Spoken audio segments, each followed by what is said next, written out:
The following is an original Livin podcast. Well, ladies and gentlemen, NASCAR did something that I thought they would never ever do again after COVID. They made a return to the Chicagoland Speedway for the O'Reillys and Cup Series. And boy, oh boy, it absolutely was glorious. And we're going to talk about it on this episode of Gamers Talk NASCAR. As always, I'm Elijah Leonard here, one half of the hosts here for the show. On the bottom, that is Wyatt Walker making a little road trip. And to the right of me, that is Slifer. Gentlemen, what is going on? How are we doing? Oh man, doing all right, and just oh my god, just watching that race. You talked about like how fantastic Chicagoland was. That was a lot of fun seeing that in person. If y'all don't know, I actually went in person to watch Chicagoland, both the O'Reilly and the Cup race, and personally both nights delivered. In my opinion, those were fun. Those both races were fun. A lot of action packed. This car does good on mile and a half, and it proved it with yet another fantastic race at yet another mile and a half. And now returning for time the next gen, but I felt this weekend was fantastic. Well, there's one thing that the O'Reillys had that the Cup didn't, and you know this better than anyone, Wyatt. They had rain. And lots of it. We got caught up in that. Oh my goodness. So, yeah, the Midwest got hit pretty bad with lots and lots of storms, especially Chicagoland. I've seen the videos of the wind and the rain and some tires and, some campers flying everywhere because of just getting blown over by the wind. It was insane. Just all the weather that Chicagoland that got hit by, Mm-hmm. But let's get into the racing action. Now, Wyatt literally watched all the action from O'Reilly's to Cup, obviously. So, and I unfortunately did not. Commercial free. And I unfortunately did not keep up with all of it because I was playing catch up with my streaming. But obviously the only finish that I wound up seeing was from O'Reilly's, and I've seen a little bit of Cup. But gentlemen, I'm pretty sure that you both kept up with both races. Obviously, why, as I mentioned, why I watched all the races commercial free. So yeah, let's talk about it, man. Talk us up. What did you think of the weekend? I mean, Go ahead, Sly. I thought it was actually pretty good once the rain had stopped. And that they finally got the track dry. Obviously, we all know it becomes greener than grass. But no, it was what we last remembered Chicagoland to be. A mile and a half of chaos.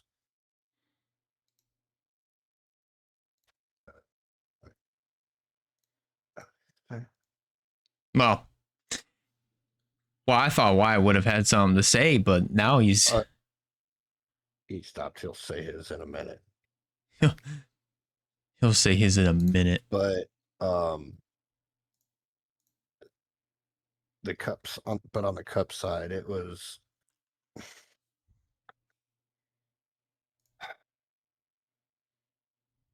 I really hope Zilich's luck really changes, because 7th one of the year. Man, hearing that stat is so sad. It really is sad, and it's so unfortunate that we're kicking off the second half of the Cup season with another Connor Zilich DNF. It's even more sad than that. Guess who has crossed the finish line more times than Connor Zilich? Cody Ware. Mhm. What is your obsession with Cody Ware, by the way? I don't know. Would you rather me go back on a certain other name? Well, you definitely were on the Frankie Muniz train for a while. Now you've hopped on the Cody Ware train for a while. What's next? Which driver from an underfunded team are you gonna hop on the ride with next? I'll let you know later. JJ Yaley. No, No. he was actually good at one time. At one time.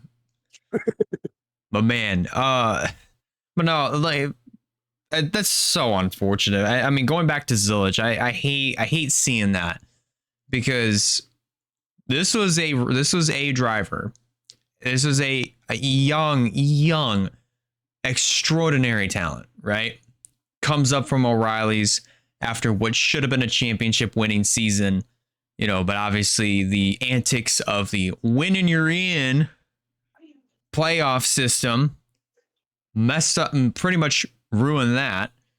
And then we come up to Cup. He was running the next gen full time, which first off, for those that are new to the sport and you're watching a NASCAR race, whether it be between O'Reilly's and Cup, and you're not 100% sure what's happening. The Cup car and the O'Reilly's car are two very, very different cars. The way that they're set up, the way that they drive, the way that they handle. The O'Reilly's car handles how a stock car should. You drive it exactly how a stock car should be driven. It handles how a stock car should drive, right? It handles how it should handle. The next gen is basically as one of my other iRacing friends, his name is Paul. He described it as, and I'm not going to use the way he described it, like fully, but I'm going to put it in a way that makes the most sense. It is basically a GT3 car on acid.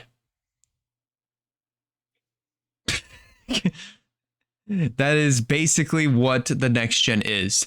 And it has its moments where it does shine. The 1.5 miles and even like the 2-mile racetracks, particularly Michigan. Unfortunately, we can't say Auto Club anymore because they since then ruined it for no reason. Well, I think there was a reason. I just can't remember what they had said. They were going to try to convert it into a short track. That would have been a joke. Yeah, I agree.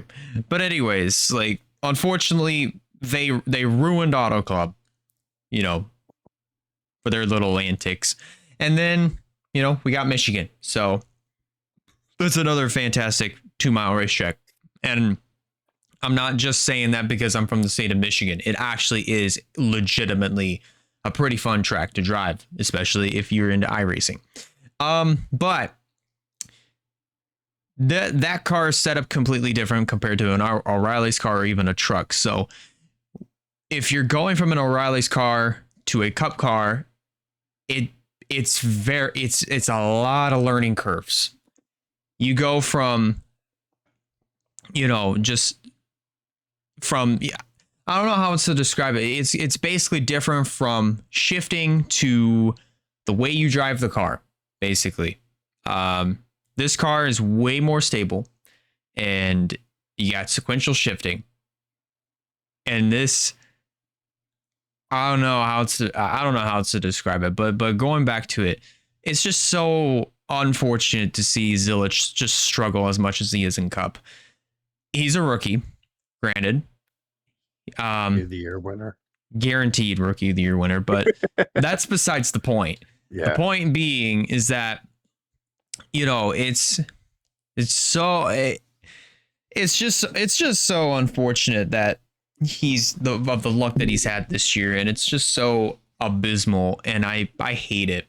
I hate that Zilich is in this spot where he has been caught up in a lot of incidents, whether they're his fault or not, right? And he's gotten now several DNFs out of it. Chicagoland getting added to that list, unfortunately, to kick off the second half of the season. So I hope things do get better for him, but I don't know how long that will take, you know? I'm honestly wondering how much time he had. Granted, those little here and there races that I think he did, but I honestly don't think he had much time in a next gen except for those couple races that he ran. Exactly. Prior. I honestly, the way I feel like Zilich's like timeline, or at least like career timeline, should have gone. Honestly, I feel like he should have spent one more year in O'Reilly's and sprinkle in a few more cup starts throughout the season. That's, I feel like, how it should have been, so that way he can get a little bit more accustomed to the next gen, and then once he's ready, he can go up to cup. All right, sorry about that, y'all. I'm back. Welcome back. My turn. So, give me one moment so I can get on the road and I can start talking. But man, was this was fun. This whole weekend was fun. As y'all mentioned, I got to see all the racing from start to finish, both days. You bring Connor Zilich up. This track just was not good to him this whole weekend. Like, the only good thing about this weekend for Connor Zilich is that he got the pole in the O'Reilly series because of rain, and he won the stage. Then he had a power failure after the stage, ran in the back, spun like 3 times, and then didn't even complete a lap in the Cup Series. Man. But I don't really think that this one was. I know there was something like you alluded to before, Elijah. I think this was one of those accident or one of those DNFs that was not his fault. Yeah. So I think someone, if I remember right, and I don't know if they showed it on the screen in Chicagoland, Wyatt, but it looked like, from what I saw, it looked like somebody went off the wall and got into Zilich. I didn't see who bounced off the wall. I don't know if it was someone else on the outside of Priest or not, but all I know is like someone bounced off the wall. Could have been Priest, or someone bumped into Priest. I don't know. But Priest came down and got into Zilich, and then that's how Zilich went down to the front, went down to that inside wall, the back stretch. Yeah. I know Priest was the other person. I just couldn't. Could not. I didn't get a good angle to see if it was like someone got in the Priest and he was in the wall, then ricocheted off, or he ricocheted off someone else. That part I am unclear, but I know the other person involved was Ryan Priest. Yeah. Because unfortunate for him, he was someone I had high hopes on, especially all of RFK, especially watching them, all of them qualify fantastic. All the drivers qualified fantastic, and then none of them finished all that well. But Looking at the yeah, highlights to see. Go ahead, sorry. No, I was saying I'm looking at the highlights to see who it was that had bounced off the wall. But going to the O'Reillys, like those racings were amazing. I honestly thought I would have saw a lot more crashes, especially coming in turning forward, how wide they were going than I thought we would. Especially in the O'Reilly series, I was kind of expecting it, but I was like, you know what? It was nice and clean. They went 4 wide. I think even Gen 6 they went 4 wide in 3 and 4, but They have. But this was like this was like really frequent in like the Gen 7 and like these restarts. I'm like, damn, they were racing hard. I was expecting like someone to get into the wall, or just, well, some drivers did get in the wall. Some people like spin out, cause a big crash. No, it was kind of mild besides a few spins, but racing was amazing. The finishes were fantastic. Oh man, Brandon, this was a JGR weekend, This was. Including Arca. This was a JGR weekend, My goodness. and boy, was I happy to be there watching as a JGR fan. Including Arca. Well, I didn't watch Arca, but yeah, I was happy to see the 18 win. What? What? Didn't the 18 win Arca? No, the 28 one. The 28 won Arca. Yeah, it was Carter Mosak. Oh, Connor Munson. Oh, I guess maybe The not. 18 had trouble on a restart in Arca. Okay. Then it may have been another week that the 18 won. I don't know. I can't keep track of Arca. Yeah. Oh, that's Stapleton's department. Yeah, he can have fun with that department. But anyways, Yeah, anyways. I thought they all swept the whole weekend, including Arca. I guess I was wrong. Nope, just the NASCAR stuff. All right, well, I retract that statement. But even then, both O'Reilly and Cup was phenomenal. Both finishes. Brandon Jones holding off Chase Elliott was fantastic. None of us had Brandon Jones. You cannot tell me we thought of this track. Oh. You thought Brandon Jones. Like, Yeah. that shocked all of us. I was surprised. Like, I'm watching. It's like, damn, Brandon Jones is running fourth. He's running up here. Took the lead. I'm like, damn, Brandon Jones leading. What the hell? You know, Him holding off Chase Elliott for the win. that was awesome. That was fun. That was That awesome. was fun. You know, can I also just add on when it comes to prediction points? This is one time that I'm proud that I need to pick Brandon Jones for neither dark horse or driver to stay away from. Because for those that don't know my luck with choosing Brandon Jones for anything, if I choose him as a driver to stay away from, guess what? He performs as good as he did at Chicagoland this past weekend. If I choose him as a winner or a dark horse, wrecks out, blows up, gets caught up in somebody else's mess. Like, come on. What in the world? It's frustrating, man. It's frustrating. You know who I'm proud of, though, Hmm. from this weekend? Is Christopher Bell. Yes. That race with Bell, I've watched the whole deal. He came from he started. I forgot where he started. I know it was top 10. Sixth. Ran up there. Started 6. Okay. I think he had an issue on pit road. I don't fully know what all happened there. I didn't get dug up, but I know he was in the back. He was in the back for both stages, I think. Made his way back up on the final stage. Went up. I think. No, he got lucky when. What caution was that one? Was that the debris caution? No. What caution was it that came out when it had green flag pit stops? I don't know. I don't remember, truthfully, to be honest. I know. I remember Jeremy Clements losing a tire. Oh, yeah. But I remember that. Yeah, The he left lost rear. the whole tire, didn't he? Yes. He had a Bubba Wallace moment. That was kind of funny. That was kind of funny to see. What caution was that? I'm trying to think.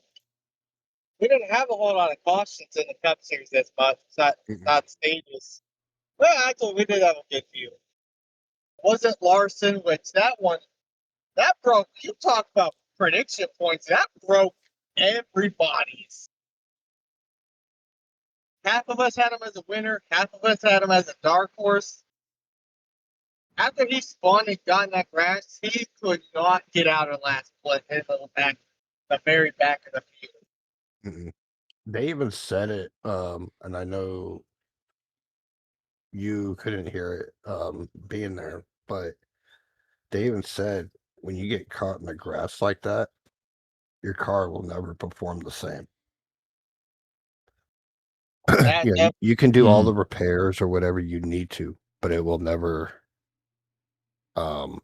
perform like it would have. And that sucks. He had one of the best cars of the night. Like, he could have been in contention for this win. But how about Byron? I did not expect this out of Byron. The year he's been having, that was great to see him battle. He kind of lost it at the very end there, but just Byron had speed this week, and I hope that's something we see for future races. Oh yeah, William Byron. I think Bowman had another good outing. Absolutely. Can we also just bring up real quick SVG versus Austin Hill? Oh my goodness. That I think is the highlight of the weekend besides Toyota just dominating everything except ARCA. So the only I've seen telemetry with SVG and Austin Hill. SVG kind of went into the corner a little bit harder than I think he was intending. Gets into Austin Hill, basically ends his race. Hill backs into the wall. He's obviously hot. So what happens next? He goes to the pits, right? He pulls back out on track and completely disregards everybody around him except for SVG, because that's the guy he wants to go have a little exchange with on the track. And then he just doors him. He doors him and then just drives off. Now, there's a couple of comments that came out of this. The first one that I knew of was Austin Hill's comment of Shane Van Guggenheimer, whatever his name is. However you say his name. The second one was, go ahead, Sly. All right, so the second one was SVG's comment after the door slam. He goes, fella just turned into me. Should I come in and get it checked, or... And that was the end of it. Yeah, I was like, I didn't think too much about it at first because it was like, well, you know, as long as SVG's car is not destroyed, then he should be okay. So I didn't think too much of that. I was like, I don't understand the humor behind it, but oh no, go ahead, Wyatt. Sorry. Oh, you're good. You're good. I think I figured out the crash. It may have been the Zane Smith Carson Hocevar incident. It may have been that caution. Oh man. I think, but just to iterate on what you were talking about with the thing. Yeah, I gotta have the volume up because of how he says it. Alright, just make sure we keep it on the apron in case anything comes off of it. Big picture, awesome. Big picture, please. Yeah. And then Back on the bottom here. Back on the bottom. from SVG's view. The fella hit my left front. Still straight. You want to come in and check it or? Yeah. I think that says 1,000 words.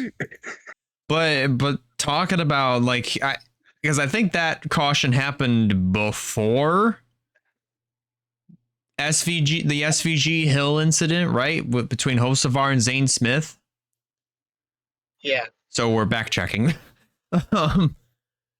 Yeah, that one was. I'm confused with what happened there, honestly, and I don't know exactly what would have caused Zane Smith to, basically get into Hocevar and put him into the wall. I don't know. Obviously, I wasn't watching, unfortunately, but from what I understand, I think Zane may have gotten loose or something, gotten the Hocevar that caused Hocevar. I think that was just a racing incident. Yeah. Nothing too serious on that one. Yeah. It probably might have been the case, but yeah, this overall, huh? I was about to say something, but go ahead and say what you finish up what you were about to say. I was gonna say, but like overall, I think this weekend was definitely something that NASCAR I think needed to just. This is a decision that NASCAR needed to make for several years. Oh, and just Yeah. and just in doing so over, like, hey, let's do the Chicago street course. Hey, let's go here. Let's go there. Right. They should have just kept Chicagoland on the schedule to begin with. And besides the parking, I really think how good this weekend was. This needs to come back. Like this proved like this was a great race. This should never have left. I think this should come back. Yeah. I honestly think like after this weekend, it should come back to the schedule every week. They just need to fix the parking situations if it rains. Oh yeah. Well, That was, like from my experience when 12 years ago at Daytona, granted we hid underneath the bleach, the seating, but it was Yeah, Wyatt and I did something similar when we were at Michigan a few years ago. yeah, we actually went under the pedestrian tunnel. That's true, because we were under there for a while. Yeah. Me and Elijah was underneath the pedestrian tunnel. We actually the infield was fun. I'm backtracking again, but that infield was fun. Got to see the driver. I got at least 3 signatures. I got the race winner's signature. I got Chase Briscoe winner signature, and that was amazing. There's a couple things I think you should also add in there too. The first one was that you were also in the race winner's car. Yes, I was. I forgot that too. I forgot. Yes, that was fun. And they had the number 19, and man, did I feel like I was in the real life WRLA. Feel like in that 19 car, I felt at peace in that car. I felt like that was my car. The second one is that for the first time ever, and we have and Sly and I have sort of been like, you should get on this. But Wyatt actually tried out iRacing for the first time ever. And let me just say, he did pretty good. He actually did pretty good. I'm gonna for the video, for like the video side of things, I'm just gonna include the video of you actually trying out iRacing for the first time ever, and just you could definitely tell just by the slight little glare of the screen, he had it down. Obviously, I think you would probably agree, Wyatt, that it kind of goes back to your NASCAR Heat 5 days. It kind of just translated over to iRacing, obviously with a lot of other variables to take in because it's a little bit more realistic, but still, that didn't matter. It still transferred over. Yes, it did. And that's kind of what I had my mindset on when I was doing that. It's like I got the feel of NASCAR Heat 5. I've done a lot of with the wheel on NASCAR Heat 5. Me and Elijah actually have a video of us racing against each other on Heat 5. But yeah, I felt good. You gotta put context up about you with the car. What car? So we were walking around. They had the little fan area, and we were over at the Toyota section. Obviously, of course, I wandered over there. Then I saw the Briscoe car. I'm like, I gotta get a picture of me in here. I had to get me a picture in that Briscoe car. My dad took the picture. man, that was cool. So That did was you fun. have to climb in it? Because by the No, look of it, it had an actual door. yeah, there's an actual door that opened up. There, there was an actual door that opened up that we got in. I think it'd be funny if I did have to climb through the window, but there was an actual door. That Got to see Denny Hamlin over in a little fan area where the iRacing was. There was they had Austin, not Austin, they had uh, uh, Cole Custer, Daniel Suarez. One more I can't remember on the top of my head. Noah Gregson. I actually have a picture of all three of the trophies, champion trophies, and they have a little plaque there who all was champions, all the Oh different yeah. champions. Yep. I need to. I think I sent that on Facebook. If you have me on Facebook, I think I have. I know Elijah don't. He don't have it no more. But it's like I think I I'll have have to that. I posted. I'll have to look. Yeah, I think you at least have me on Facebook, Sly. Yeah, I do now. Yeah, you do now. I do now. But But that no, that's one of the that things was a I lot. never got to that I never got to do. When I had gone to Daytona, I would love to go back. But how was it like just being there, like packed house, right?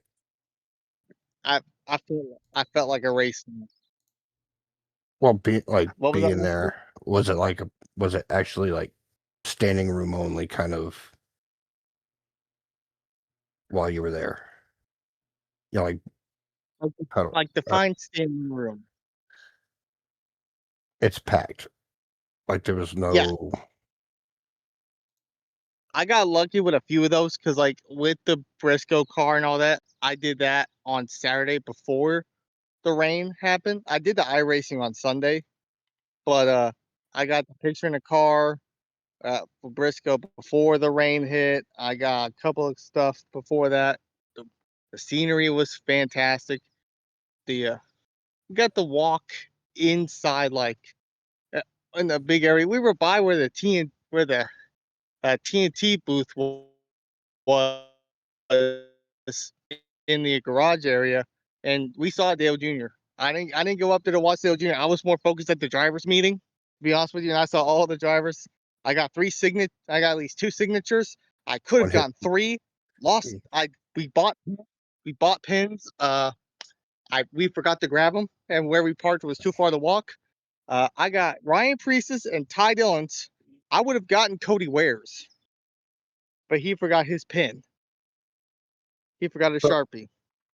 so from the other I could picture have gotten 4 signatures. that had with you in the I car, how how is the visibility looking out that windshield? I honestly do not remember because I just did it for like a split second, but visibility was it was iffy. Like I still saw pretty much, but it was not as visible. If that makes sense. Yeah, like that's what I was like wondering, just like looking at the picture. I was just like,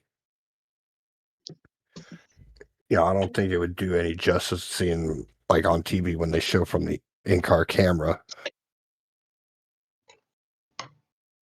No, Yeah. yeah. Give me 1 second. 'Cause I just made it home and inside. So. So now we just got to get Wyatt into the actual iRacing and race with us. Yeah. Yeah, that's the next goal. All I'm right, not gonna lie, let's that rate the is fit. that's actually a sick ass shirt. That is. What's the back? Yeah, that's why I'm trying to get my phone propped so I can kind of check the back. Okay. Oh, Okay. That is sick. that is actually really sick. Look at that. So what I got. A door and a cat. And a cat. Oh, Final fall. And he almost busted his ass. Oop, my bad. You are lucky that we are currently live right now. What?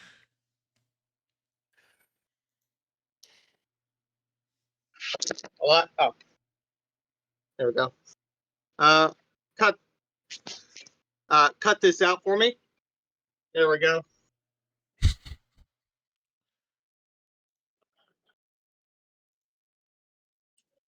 Okay. Ooh, we got a nice little track map. It's the Chicagoland. Chicago.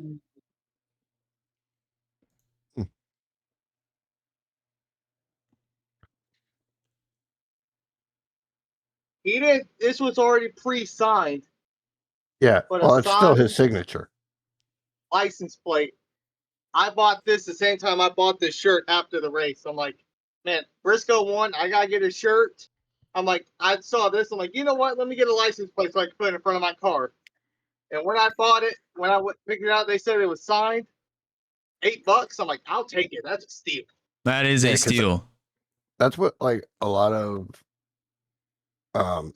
athletes do.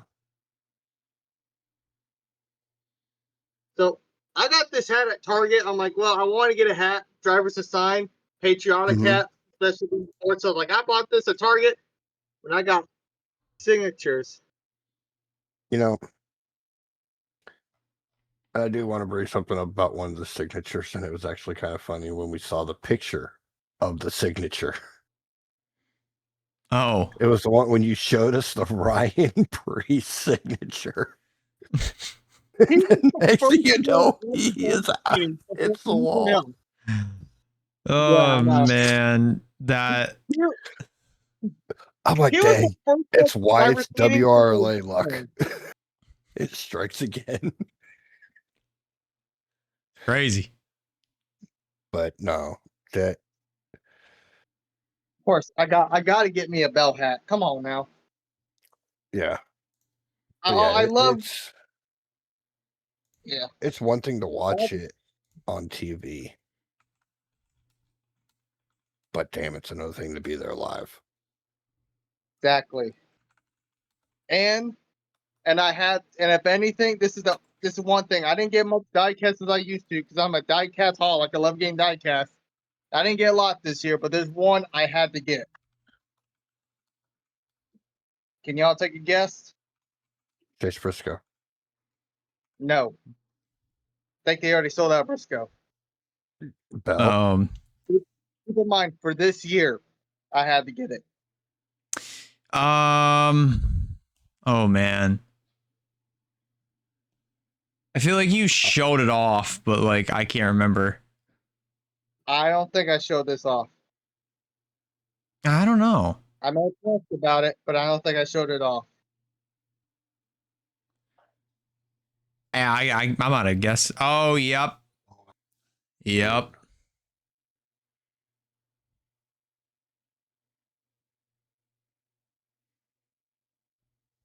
I had to. I went to the store. I'm like, I couldn't. I couldn't just walk away from there and have this not be the only die cast I get. The Kyle Busch #8 Lucas car. I had to. Like I had to. There's It's no like ifs, ands, or buts about it. like when I had gone to my mom's house Saturday. You know, went and grabbed some more of my dad's shirts, and obviously this was one of them. And I'll do it better. This is the back of it. Oh yeah. Hell yeah. I grabbed pretty much all his Earnhardt ones. I got a Dale Jr. shirt. Oh yeah. Oh, but I think to just bookend the recaps and our experiences at the track. Oh, there is one more. Oh yeah. Tragedy strikes a radiator. Man, Tyler Reddick. Oh yeah, I forgot about that. I'm not gonna lie, I completely forgot about that.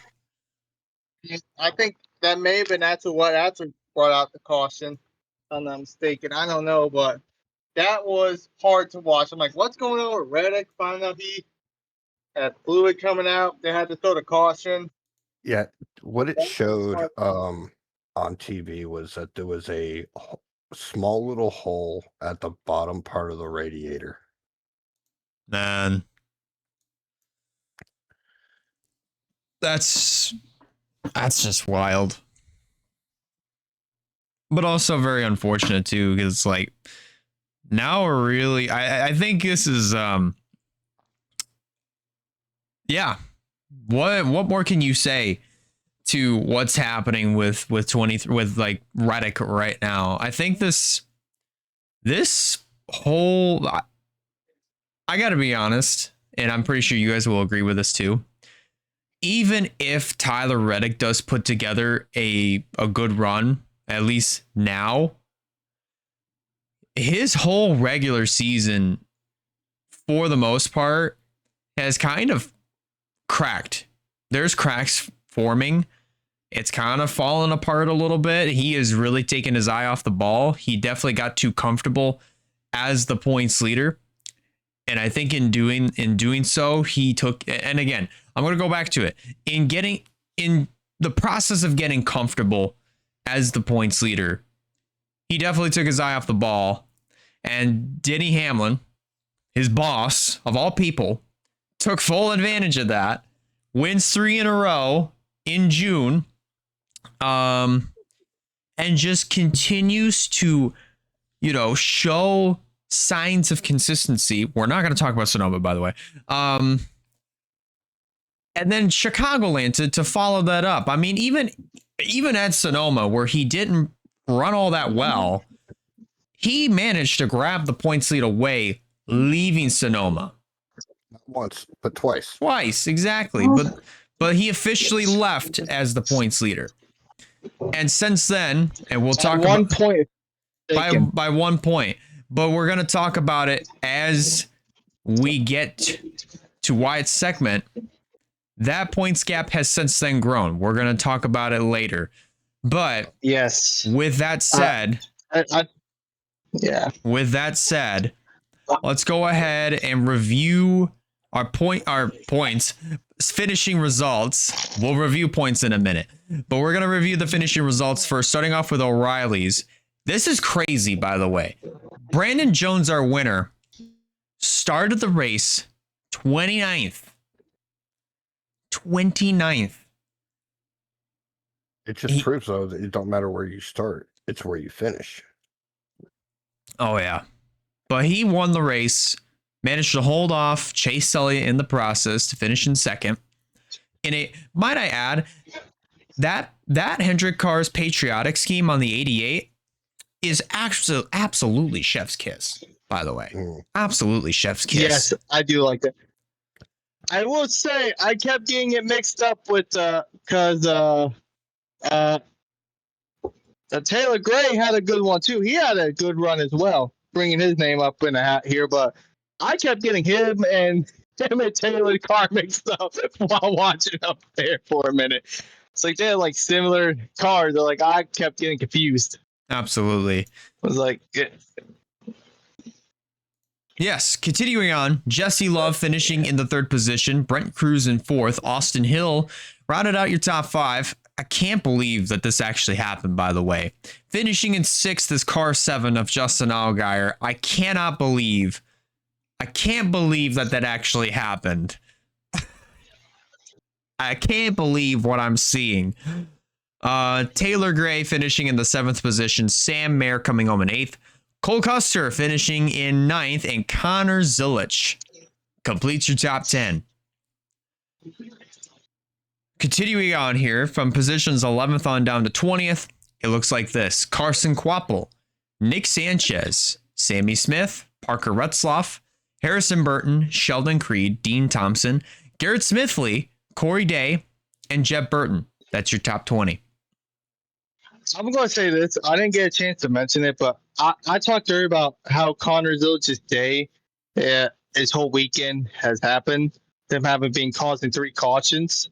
It's good to see he did finish the top 10 out of all this after having like a terrible weekend and winning a stage. So just wanted to point that out. Absolutely. 21st on down to 30th looks like this. You got Leland Honeyman, Ryan Ellis, Myatt Snyder. I haven't heard that name in a while. Oh yeah, by the way, Coda. Raja Caruth, Brendan Poole, Anthony Alfredo, Patrick Starr, LaVar Scott, William Sawalich, whom by the way was the guy that drove the 18 in ARCA and also was on the wall in ARCA, and Kyle Sieg rounding out your top 30. Finally, from positions 31st on down to 38th, looks like this. Ryan Sieg. This was not a good weekend for the Siegs. Let's just put it like that. Blaine Perkins, Tyler Tomasi, Joey Gase, Jeremy Clements, Josh Balicki. And there are only two retirees of JJ Yeley, who went out on lap 55, and Dawson Cram on lap 35. I want to talk about Ryan Sieg for a minute because he, I guess, was trying a strategy at the very end there. He stayed out one of the cautions, get track position. He ran up there, but then blew a tire and just killed his race. That's just that. I think it was the right front fender just went bye-bye. Yeah. Right front fender went adios. It absolutely did. But now let's talk about Cup here, because I'm even looking at the Cup results. This is wild. This is absolutely wild of what we're witnessing here. Yes, it is. Chase Briscoe. Sorry. Chase Briscoe coming home as the winner. Wyatt absolutely is happy because one, he got to see a Joe Gibbs driver win. Two, it's the 19. So. And there's a 3, and you're about to say his name. Christopher Bell coming home in the second position. So this is a great weekend for Wyatt. What a time to go to Chicagoland. What a time. It was like seeing my favorite number win. Like, everyone knows I'm a big call guy. When he went to JGR, the number 19 has always been a number. Briscoe took it over. I thought it was great. Seeing that number win in person and then having my driver second, I would have been happy with either one. Yeah. But that was fantastic. And we didn't talk about this pre-race, but that was probably one of the best. That was another great finish by teammates. Absolutely. I saw Bell creeping up on Byron. I figured he passed him. I didn't know get to Briscoe. Caught him. Great battle between those two. It was almost as good as the Nashville one. Absolutely. Speaking of Nashville, the winner from Nashville, Denny Hamlin, coming home in the third position. So basically, Briscoe and Hamlin swapped positions this time around. William Byron coming home in fourth. Alex Bowman rounding out your top 5. Bubba Wallace finishing in 6th. Ryan Blaney. Ooh, we'll comment on this here. I'm going to make a comment here in a moment. Ty Gibbs coming home in 8th. Yeah. Corey Heim coming home in the 9th position after starting 28th, by the way. And Riley Herbst rounding out your top 10. So as we're noticing here, 7 Toyotas. That is 7 Toyotas occupying the top 10. All 4 of which are Gibbs cars. 3 2311 cars. 3 of them. Yeah. Now let's obviously the top 2 Chevrolets, or at least the top Chevy team, to no one's shock, was Hendrick. Well, they managed to take home a top 5 between Byron and Bowman. But let's talk about Ryan Blaney, the lone blue oval inside of the top 10. I get it. Penske is doing fantastic. Penske is doing okay for their standards, but you look at this top 10 and you see a bunch of those red logo, the red and the Toyota logos, and then you see a couple bow ties, and then you see the blue oval, the one Uno blue oval. And you got to be thinking to yourself, man, Ford is in trouble. They only have, and we've talked about it in the past, right? In a previous episode, I don't know which one, because there's so many. Ford only has one win this year. One. And of all the people that got that lone win for this year, that was Ryan Blaney at Phoenix. What is going on with Ford? Like the first half of the season, they basically did like a one-hit wonder at Phoenix, and then they just faded. Full on, completely faded. Yeah. Plus, Not to mention, oh, sorry. Go ahead. the fastest lap. You wouldn't have thought that Bubba Wallace would have the best lap. No, you didn't tell us who got fastest laps and stuff. But when I look back, it's I'm like, damn, Bubba got it. Hell yeah! And Right. I hate this reference, but what positions did Bell and Briscoe start? Yeah, I know. I know. Wyatt. Yep. That was just a hint to going from But positions 11 through 20th. But let's cycle back to Ford here for a minute, because I know what Sly's like, dang, come on, man, I got stuff to do. But let's talk about Ford here for a minute, because they're not it's not a bad thing that Blaney finished top 10, but again, I bring it up. You take a look at all the Toyotas inside of the top 10. Then you take a look at the only two bow ties, and then just one Ford. Kenny, this is interesting here. Does anybody watch any of like Kenny Wallace's videos? I watched one. Well, Not really. Well, there's a video that I saw recently. It's like a little snippet of a video that I think he made. And it was him making a comment of, you know, how Brad Keselowski, I think, was calling out Chevy and Ford, just like, hey, we need to do more. You guys need to do more. Because what Kenny had brought up was Toyota kind of sees all of their teams, Joe Gibbs and 2311, as, and even Legacy Motor Club, as one team. They are getting all the best information amongst all of their cars. Hence, we're seeing the domination that Toyota is having. Chevrolet and Ford, they don't work like that, unfortunately, because they've got their special teams. You know, they've got their favorites.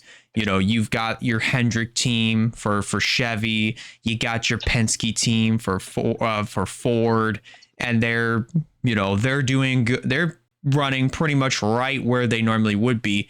And then you've got all the rest of the Chevy and Ford teams that are not receiving all the information that Hendrick and Penske would get for their respected manufacturers. And it's unfortunate, because we're also seeing, like, obviously, Colleague with no factory support running Chevrolets, and they're for their standard, they're running not all that bad, but they're not getting the same information. And as I say again, Hendrick Motorsports, or even if you want to throw them in there, maybe Spire or maybe RCR, RFK. Well, I'm going to throw. Sorry, go ahead. RFK and Front Row Motorsports are also in their own standard, not doing bad at all. RFK, I like to argue, is probably the most consistent Ford team alongside Front Row Motorsports. Those are the only two other Ford teams that are running very well and very consistent, but they're not getting the same information as Penske is. They're not getting the full details on how to make their cars better. So I think in order for Chevy teams and Ford teams to be more competitive with the Toyota teams, they really need to step up and they really need to start giving all their information to all of their teams across the board. Going off of the thing with the Toyota, the in-season challenge that's going on right now, there's only 3 Toyotas in the Elite 8. Oh, yeah. 3 Chevys, 2 Fords. The only bad thing about 2 of the Toyotas, they're about to go against each other, which I'm talking about Denny Hamlin and Christopher Bell. Mm-hmm. Yep. So we're about to get down to at least. So we can either have 1 or 2 Toyotas in the final 4. Yeah. Yeah. With that, and I will talk points later, but you mentioned talk about both Penske and RFK being like the top 2. They currently have all of them are in this top 20 bubble. All 6 of those cars are in the top 20 bubble, but we only got 2 of the Penske guys that are above, and 1 RFK, and it's the opposite with the other side. But they're all so close together in points. Right. The only 2 are far away is Buscher and Blaney. Everyone else is jumbled in this little middle area. Absolutely. So It's interesting. I don't know about Ford. Sports has gone off. Like Chevy's finally got some stuff figured out. We got wins like, for example, we got like the Spire guys out of nowhere having showing some success. The only Hendrick guy, believe it or not, to win. Yep. Being Chase Elliott. If you believe that, which there's a Hendrick driver I want to talk about here in a second too, but was like, and then obviously road course is SVG, the only good running track house driver. Yeah. I mean, Ross Chastain's still 22nd, but they're doing better than the rookie, who didn't even lead a lap in the Cup Series. But I digress. But the Fords have not shown up, which is surprising. It is. I don't know what's going on. Toyota basically has this season down to a T. It's just, I think the more questions like which Toyota is going to win it at the end of the year, because I'd be shocked at how dominant they are. If they don't win the championship, I think that would just be a complete waste of a season. It looks like the only person who has even a shot of even being around is Ryan Blaney. He's currently 3rd in points. We'll talk more about the points later, like I said, but he looks like he's the only one at least has a shot, but he's the only Ford. I don't know. Fords need to step up their game. They're coming up to some tracks that they're good at. Atlanta, they're good on super speedways. This is where Fords can get back on track. Iowa is coming up. Iowa's been a pretty good track for them. Yep. Just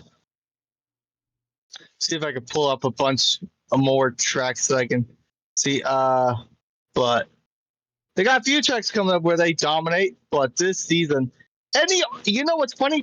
There's another win that we don't talk about that the Fords do have, but it's not a points-paying win. Ryan Preece won the Clash. That's true.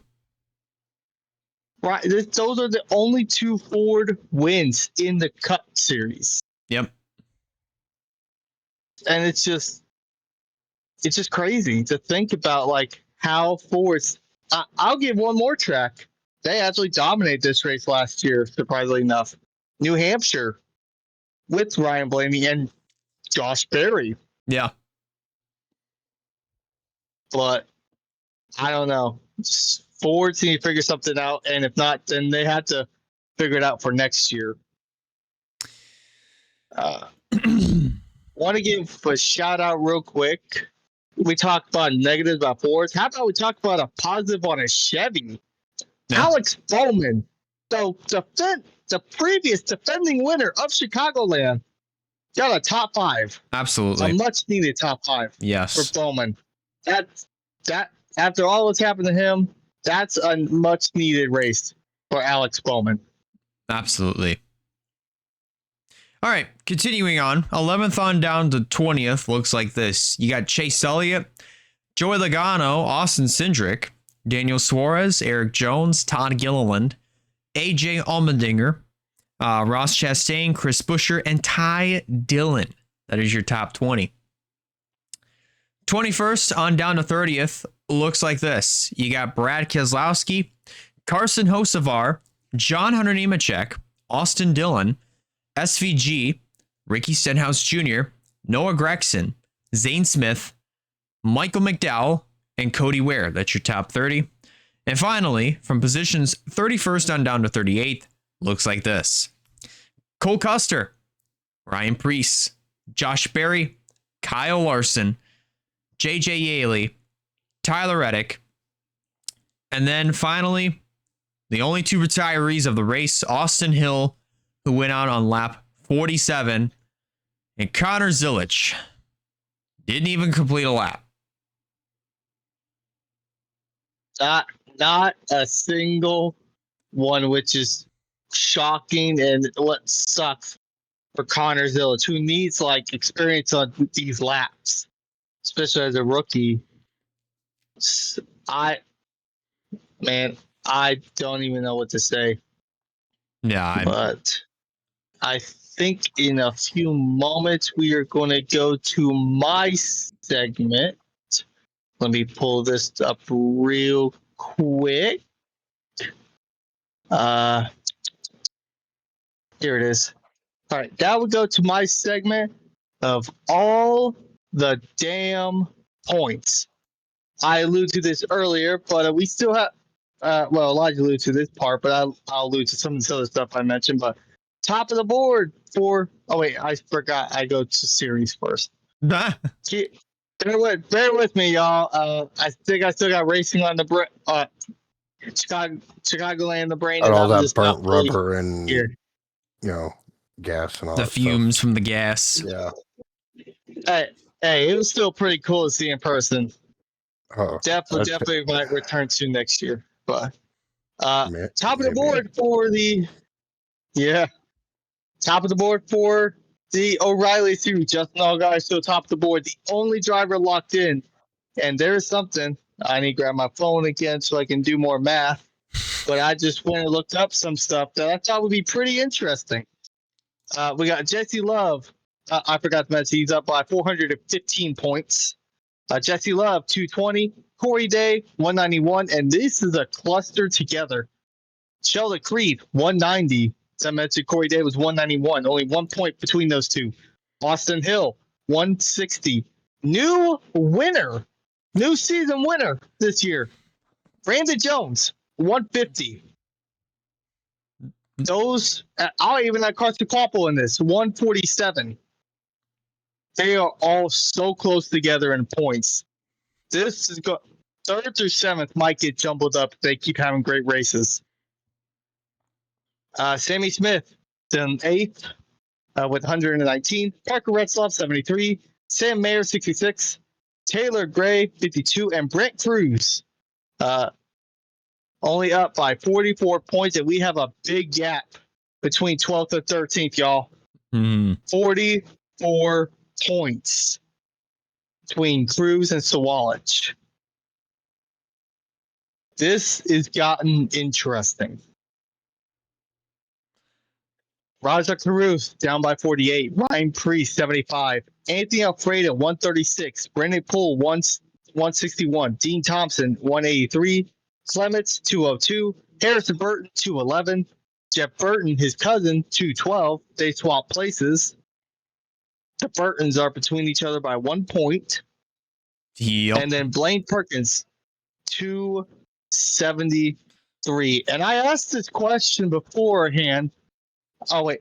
Oh, I'm stupid. I was looking for my phone. I forgot that's where my camera is. Wow. If y'all don't know, I'm a dirty blonde, so bear with me. Let me. Like the Scarecrow from Do this- Wizard of Oz.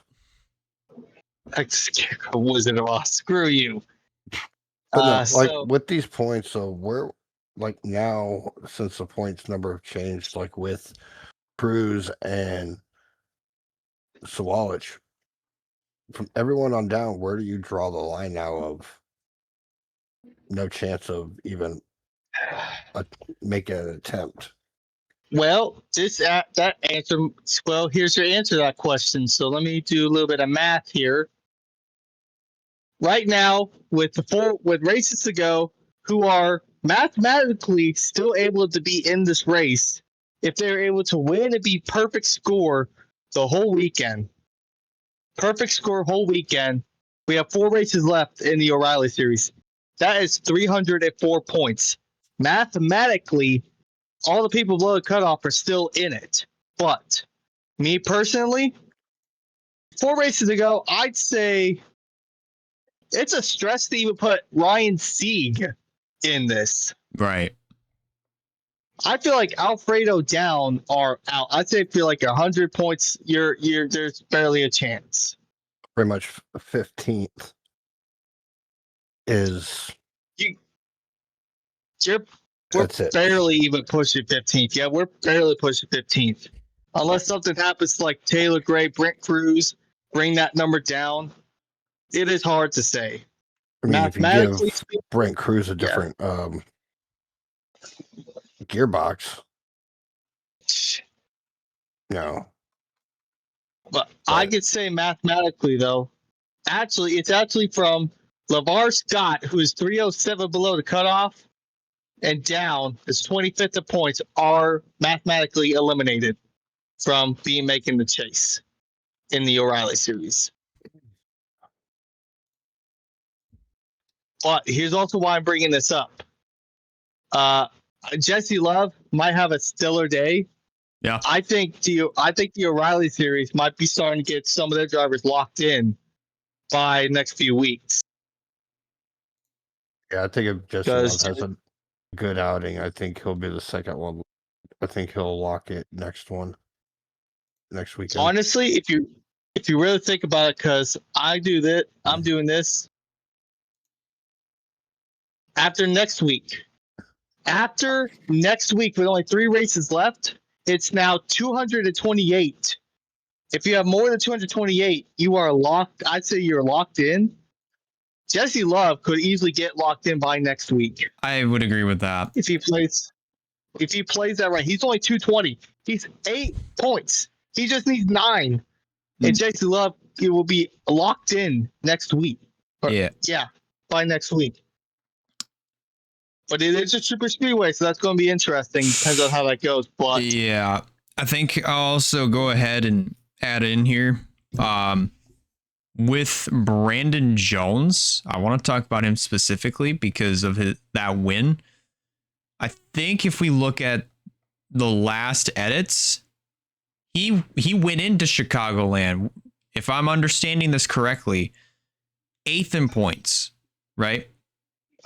He went in 8th in points overall, and I think he was 101 above the cut line.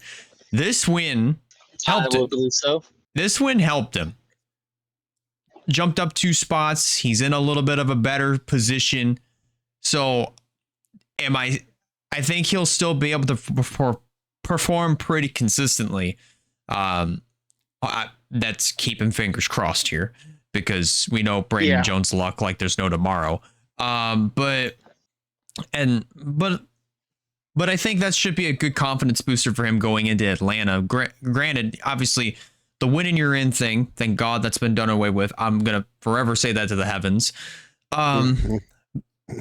It's just, I think it just is going to add a little bit more of like a cushion going into Atlanta. You know, this win and where he's at in points, it's going to cushion the potential blow, should there be one, more than what he would have had going into Atlanta without that win at Chicagoland.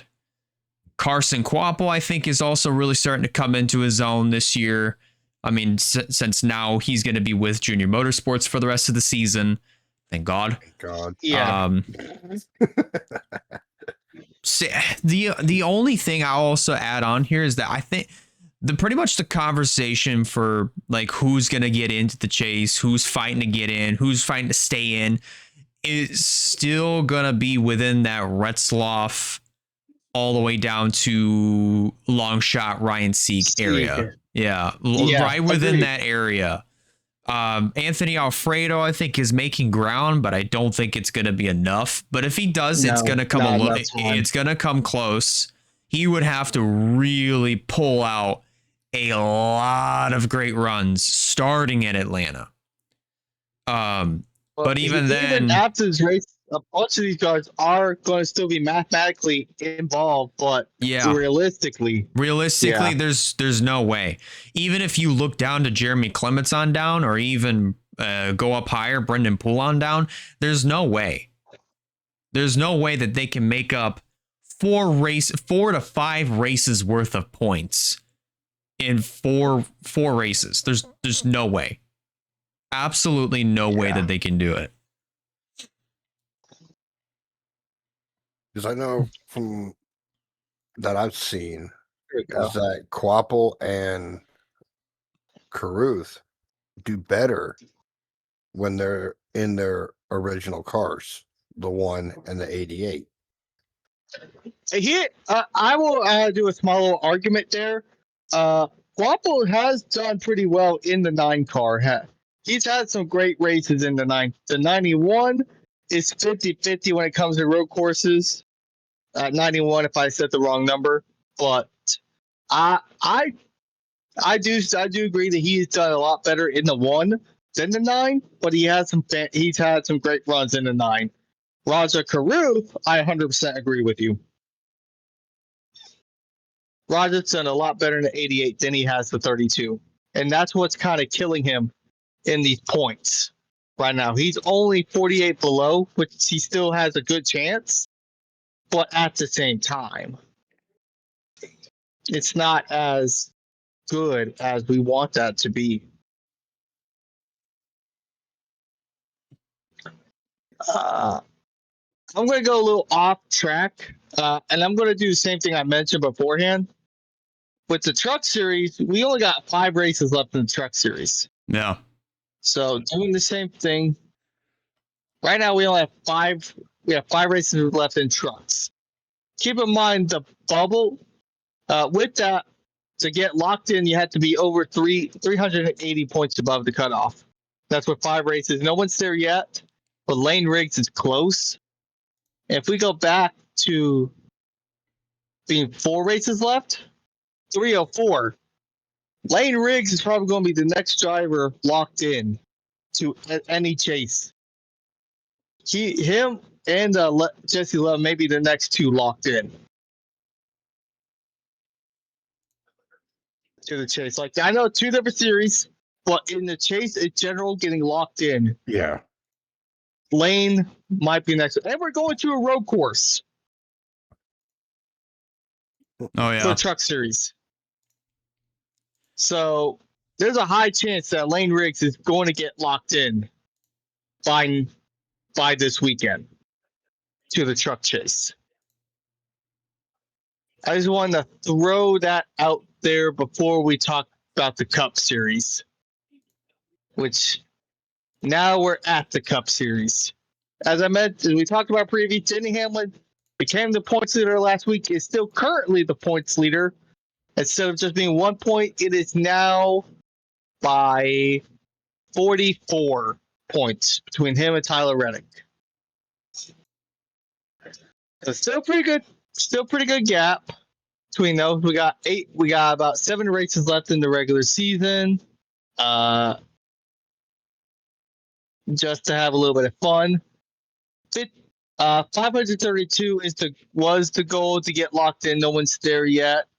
So by next week, if someone gets like 456, I doubt anyone's going to get there. But yeah, Ryan Blaney is still currently 30 points. One of the 2 best running Fords. The only one that's in the 200s 244 points above. Ty Gibbs, 220. Chase Elliott, 177. Kyle Larson, the top non-winning points leader with 176. Chris Buescher, 134, the other good Ford driver. We talked about Brandon Jones having a big jump. Briscoe, I believe, came from 11th to 12th in points. He jumped up to 8th in points. Currently 131 above the cutoff. Carson Hocevar, 9th with 117. Christopher Bell, 105. Daniel Suarez, 100. William Byron, 92. Bubba Wallace, 77. SVG, 30. Austin Cedric, 27. And Eric Jones, only 4 points above cutoff, which has Ryan Priest first down below cutoff by 4. Joey Logano and Allmendinger, funny enough, both down by 16. Allmendinger's more funny on that than Logano. Brad Keselowski, 19 points below, 619. Michael McDowell, 30. Funny enough here, Michael McDowell down by 34, his old car number. And Ross Chastain down by 36. The 17 through 22 is actually closer than any of the series so far from what I was looking at. Because Brad could have a stellar weekend and be up, maybe be up there, maybe a bubble, but yeah. And you still got to account for some of these guys down here too, like even past Ross Chastain. Zane Smith is still 23rd, down by 62, and Riley Herbst, 24th in points. So is 1 point behind Zane. They're having Riley Herbst is just getting finishes after finishes. He might be. He ain't going to get there in time, but he might be. I think it's a win if he gets in the top 20. Keep getting these runs. I can see him being in the top 20 in points by when we get to Daytona. He's having these fantastic runs. Alex Bowman had a big jump too. He went from being 32nd in points in the 30s. He's currently 29 points below he's currently 29th in the standings right now. Only 145 below, but he might make top 25 before this is all said and done. Hopefully. Yeah. Connor Zilic is still second to last in points. That's 212. So Oh, that's so sad. 36 points between him and Cody Ware. 36 points separates Zilic and Cody Ware. And that's not even adding the fact that he's only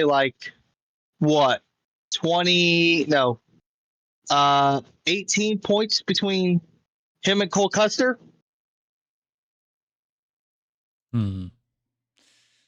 But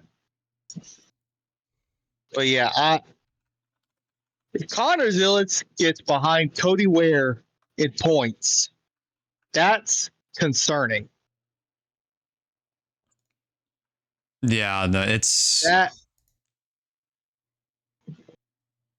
I don't even know what to say if that happens. But that's.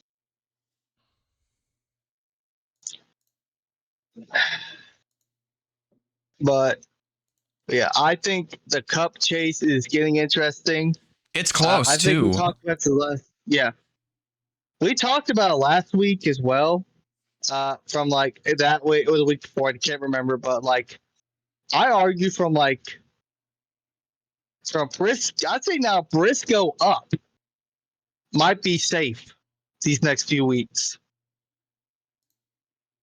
They keep running good. I think Briscoe up might be fine. You could probably add Hocevar to that too, but I think the big storm now is still between like William Byron all the way down to like let's see. Byron. I'd say all the way down to Ross Chastain. Oh, Could still yeah. have a good fight. Depends on how the races go. Yeah. Sleepers are Zane Smith. I'd say the big sleepers is Zane Smith and Riley Herbst. Oh, I would agree with that. We're talking about Riley Herbst being a sleeper in the chase. That's how good his season's been. It's and that's unheard of, right? If we were in trucks, we would have already certified Zane Smith as a championship contender, hands down. But Yes. this is the He Cup is a Series. champion. This is the Cup Series we're talking about here.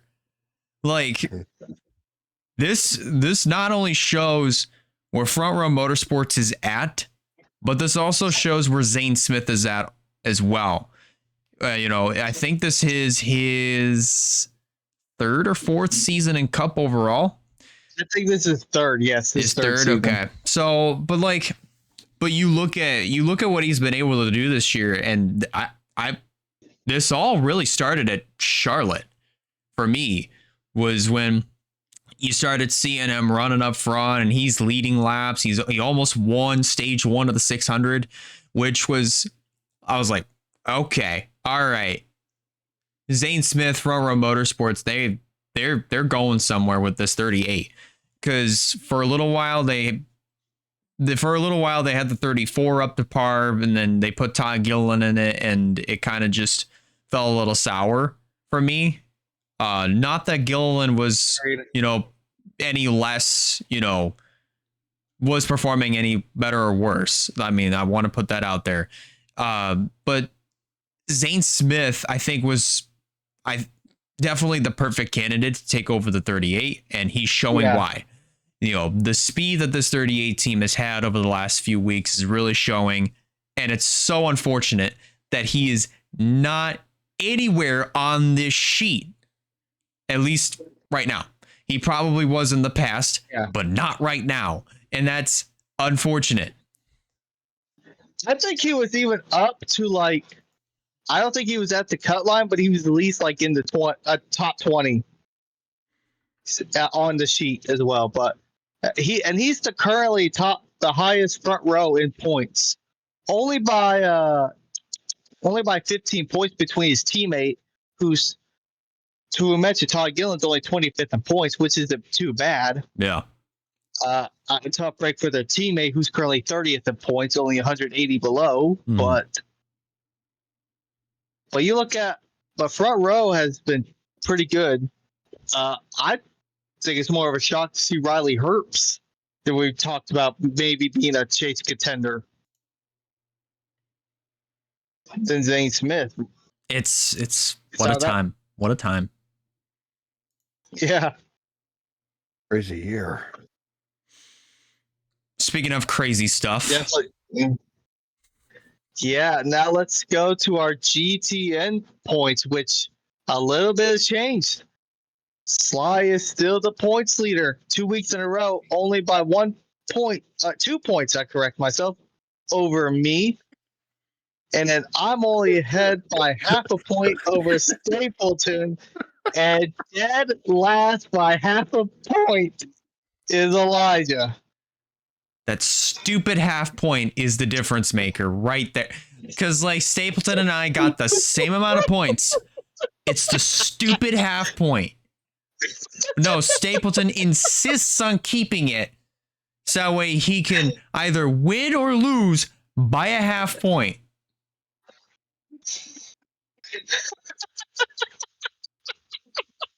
We have been egging him to get rid of that half point, but he insists on keeping it. We have all been either ahead or below. Like, we've all at least at one point been below him by a half a point. And we're like, what the hell? And I think I've been the most weeks in a row behind by a half point. And you turned it around, man. congratulations. I mean, that's awesome. Can we go back to it? He's currently leading the points. He was behind by 10 points over me at one point. Like he was 10 points from top at one point. Yeah. That 1 week at what was it? Was it Nashville? I think it was Nashville, yeah. Nashville, he gained like 7 points. It just cut that lead down. Yeah. And now he's currently top of the board right now, which is pretty good. Yeah, you changed it around, but it's like it is crazy, and we're all still This so is my close second together. half of the season. This is his time to shine. Yep. And that will currently do it for my segment of all the damn points. Okay. So, I don't know if I saw anything, but have you guys seen any sort of breaking stories or anything at all that could be anything conversation worthy? No, like I said before we started recording, the only thing that I was able to find was stuff on IndyCar. That was about it. Yeah. Yeah, no, that. I mean, that news is crazy. Todd Gilliland still being in the in-season challenges, and yes, yeah, that is what. And our defending champion of the inaugural in-season challenge is out. Oh, I didn't even think about that. You're right. He lost to. It was him and Briscoe that went head to head too. That's what's worse. He lost to his teammate. Yeah. Who won the race. But that is, I want to see if I could find a deal of that current in season bracket. I'm gonna have to go back to NASCAR. Yeah. So out of the final 8, granted they would be our picks, our prediction picks, or not. Who do y'all see moving on to North Wilkesboro from Atlanta? Yeah, that's you actually mentioned the thing right there. We're going to Atlanta. That was the thing that broke a lot of stuff the first round. I mean, Sonoma broke a lot too, but that was because everyone had Tyler Reddick moving on. He got eliminated first round. Yeah. It's not one person that said they had Bowman still in this too. You mentioned surprises. Bowman is still in this. Yeah, that's insane. But this one is kind of hard when you think about it because it's Atlanta. You got to think who are the super speedway guys in this group. Obviously, if you're looking at each deal between like Bowman and Gilliland, that's a toss up. You can just toss a coin up that one. That was kind of a coin toss. Yeah. I'd flip a penny on that one. Yeah. Briscoe and Elliott, I think more of a fan favorite might be Elliott because he's pretty good at Atlanta. For obvious reasons. Briscoe has won a super speedway, but like Elliott has gotten more wins. Oh my god! Here. Oh my god! It's Mr. Half a Point. Elijah's not happy, by the way, Stapleton. You're currently third, but you're only ahead of Elijah by half a point. Oh wait. So I jumped them in points. Hashtag get rid of the half point. No. Anyways, but no. So who do you think, though, out of the 8 remaining drivers, who do you think's gonna move on? As I mentioned, Bowman and Gilliland's a penny. As you mentioned, a penny toss. I got it would be between Briscoe and Elliott. I love Briscoe. I mean, I got the fit. I got the new Briscoe shirt from the track, which was amazing, by the way, Stapleton. Yeah. Lucky. I got to give the edge to Elliott when it comes to this one. Elliott is.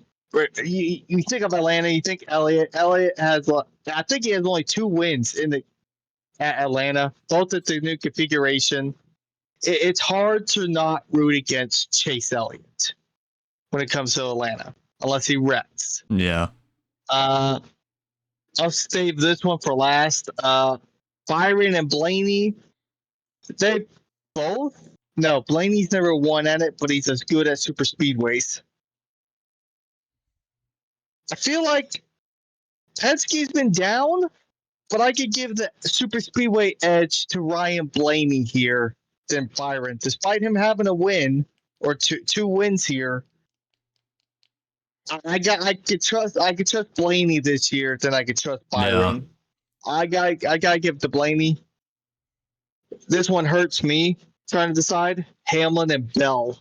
I think this was a coin toss too, but I think Bell has had more better races at Atlanta than Denny Hamlin. He even has a win over Hamlin with this configuration. Yeah, exactly. I think I gotta go Bell. So I guess I didn't give my full answer. Yeah. Sorry to cut you off. No, that's fine. That's fine. Because I didn't get into that answer. Yeah. I gotta go Bell. I think I gotta go Bell over Hamlin. Weirdly enough. So for this, because I'm actually looking at this, the bracket with the final 8,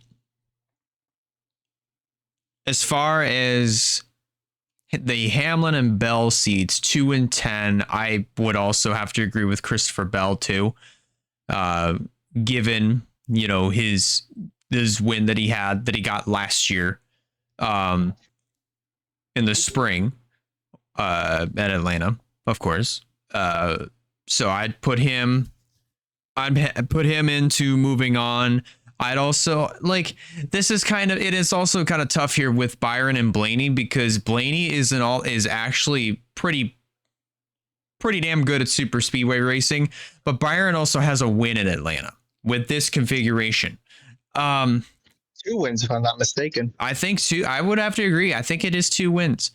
So it's pretty. So that's pretty. That's going to be pretty stacked. So I would have to honestly agree with Blaney on that one as well. Briscoe and Elliott, you got to go with the fan favorite. You got to go with the hometown favorite of Chase Elliott for very obvious reasons. Otherwise, Dawsonville will have a riot if Elliott doesn't win. Gilliland and Bowman. Now that 32 seed versus a 25 seed. That the literally Hendrick Motorsports powerhouse versus the monkey wrench of the entire bracket. If I'm being 100% honest with you, I see Gilliland continuing the Cinderella story. I had a feeling. I see Gilliland continuing the Cinderella story. Not that Bowman is not that Bowman is bad at this configuration of Atlanta, which is not entirely true. It's just that Gilliland, in my honest opinion, with this version of Atlanta, has a little bit more of an aggressive side, and he has showed it several times that we've come to this configuration of Atlanta. So I think he's going to use that to his advantage and advance on into the Final 4. I think we can all agree, though, before we get to Stapleton mentioning his thing, I think we can all agree, no matter who wins between Bowman and Gilliland, unless the other 2 in the bracket has a terrible race at Wilkesboro, either one of them are getting eliminated next week. I think we can all kind of agree to that one. If you're going... if you're going to North Wilkesboro, either with Briscoe or Elliott, which most likely is going to be Elliott. I'd see Elliott doing better in North Wilkesboro than I see Bowman or Gilliland. Right. So. What about you, Stapleton? Well, I didn't do a bracket for this, so I'm just gonna go on a limb here. It would have been busted anyway with Reddick being out. Yeah. Oh yeah. That mine busted. Everybody's. Yeah, mine. Everybody. Like I had iterated in the second round of it on NASCAR.com. They had showed a thing that said 0 perfect brackets. Yes. Yes. But yeah. I'm gonna start with the obvious ones. I think Elliot's gonna make it over Briscoe. And I think, just like what you guys were saying, I trust Blaney more this year than Byron. I know the Hendrick Chevys are getting better, but I gotta say Elliott and then Blaney. As far as Hamlin and Bell, that is a toss-up. Yeah. Like, part of me wants to say Bell, because I know Bell's been better at this configuration. And I know ever since... I know Hamlin's good at super speedways, but he's been off ever since the next gen car. So... Oh, boy. I'm gonna say... Bell. I'm gonna say it's Elliott, Blaney, Bell. And then for the last one, screw it. He's on a roll. Get me Bowman over Todd Gilliland. Oh. Mm. I think that's the only difference so far. What about Okay. you, Sly? All right. So I'm gonna save the obvious and the dumbfounded one for last. I think I do got to agree with Blaney first and foremost. Yes. He's been having more of a consistent basis. Byron's been a roller coaster. I'm actually going to have to say Chase Briscoe over Elliott. Oh, Only because this is the fall or the second Atlanta race. And I just think that obviously from Sonoma, nobody's been able to ever run down SVG. Briscoe, if he had like a lap or two left that's extra at Sonoma, I think Briscoe would have been the one to dethrone SVG at a road course. You know what? You're not wrong. I didn't think about that. Then obviously his most recent win at Chicagoland. Here we go. The dumbfounded top bracket. The ones that should not even be in it that are in it.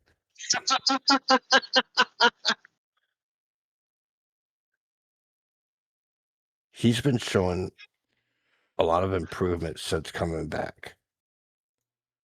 I'm actually going to agree with Stapleton. I'm taking I think Bowman will move on. All right. And this is going to hurt you. This is going to hurt you, Wyatt. But this person's been on a roll. Quite a good roll. Yeah. He knows how to stay away from a wall. I'm taking Hamlin on that one. You're the first one that says Hamlin. You're the one actually taking both Hamlin and Briscoe.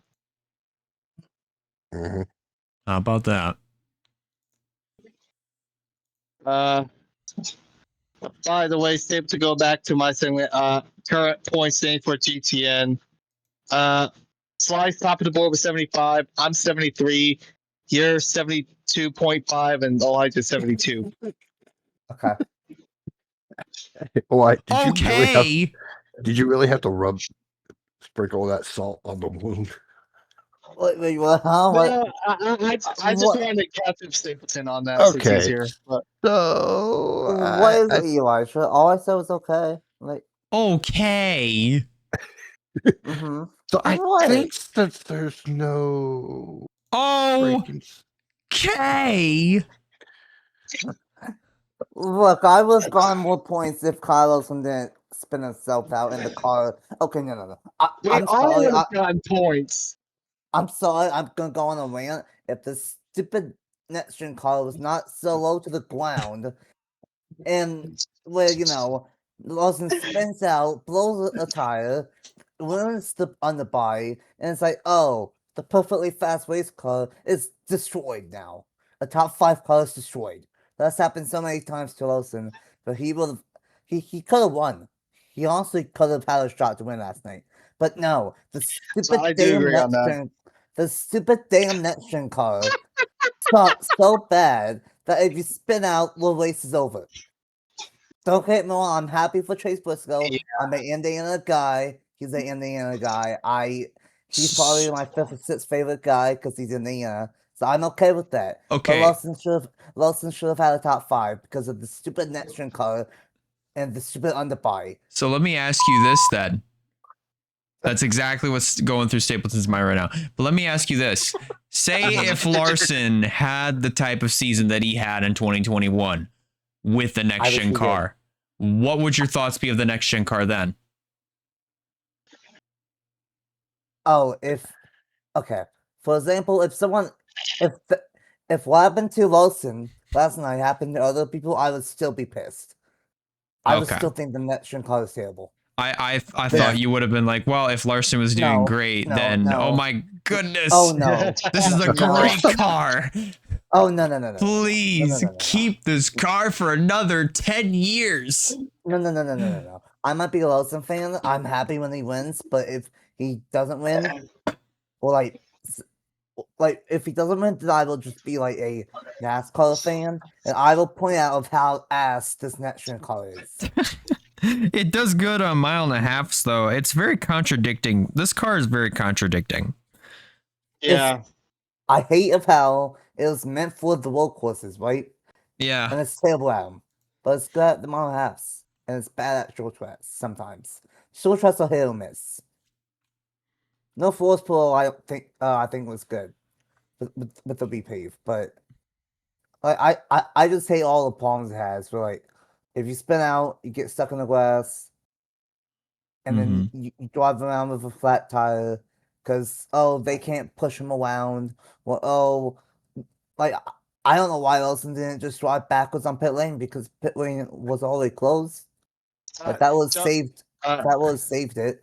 Like I know that's probably you probably can't, but Larson wasn't going anywhere. Yeah. Don't forget it rained the night before Stapleton, and the infield was wet. That's why he wasn't going nowhere.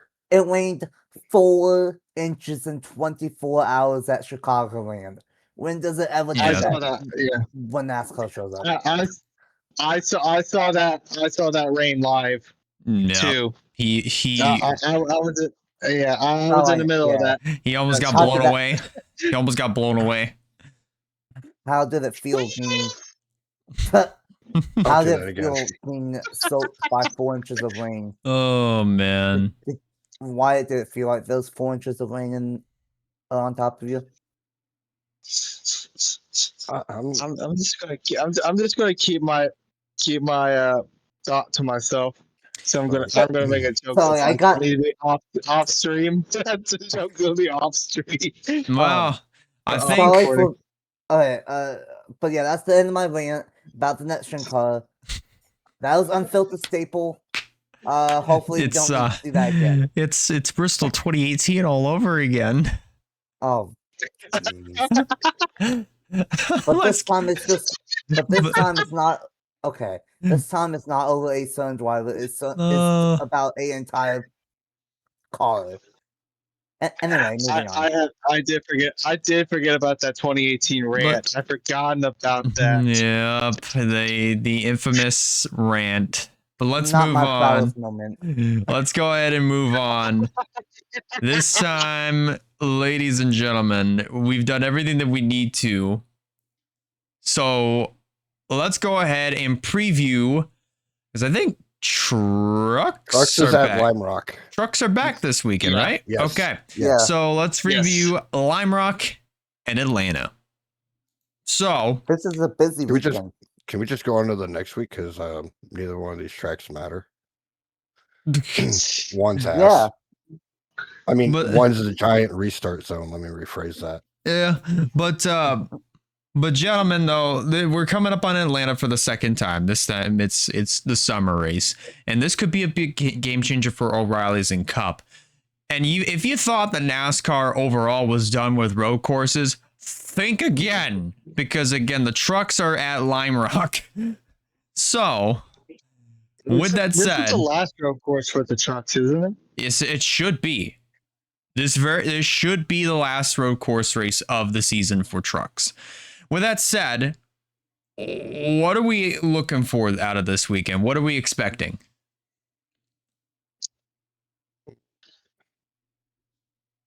Well, Atlanta is always going to be great with it being a super speedway. We've had some, despite how much crap we talked about it, it had some great finishes the last few years with like, they had some surprise winners too, like Daniel Suarez a couple years ago.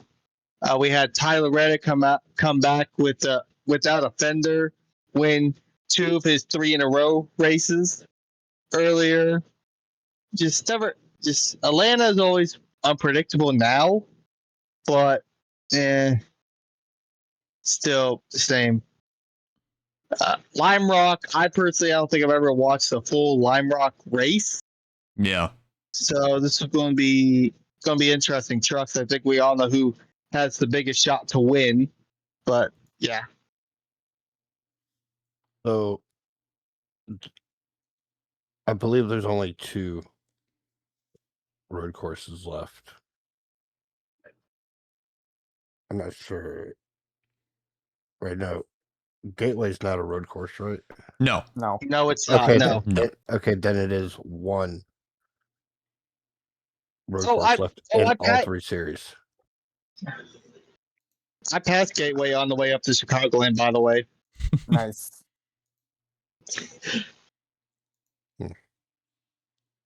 Fun I had fact. to put that out there. I'm sorry.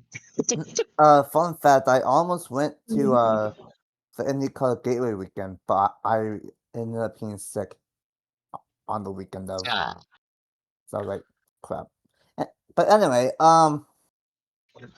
as far as Lime Rock, I do like Lime Rock. It's a very unique road course.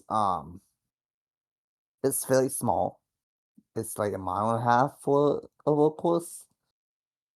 But it's got a lot of like, it's kind of technical though, so I do like it.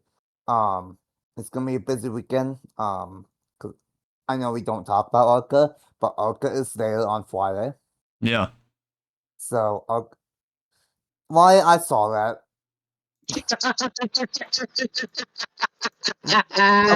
Okay, off topic. I guarantee you did not go to the Arca race on Friday at Chicagoland. No, I did not. No, I did not. You I should did have. not go to Arca.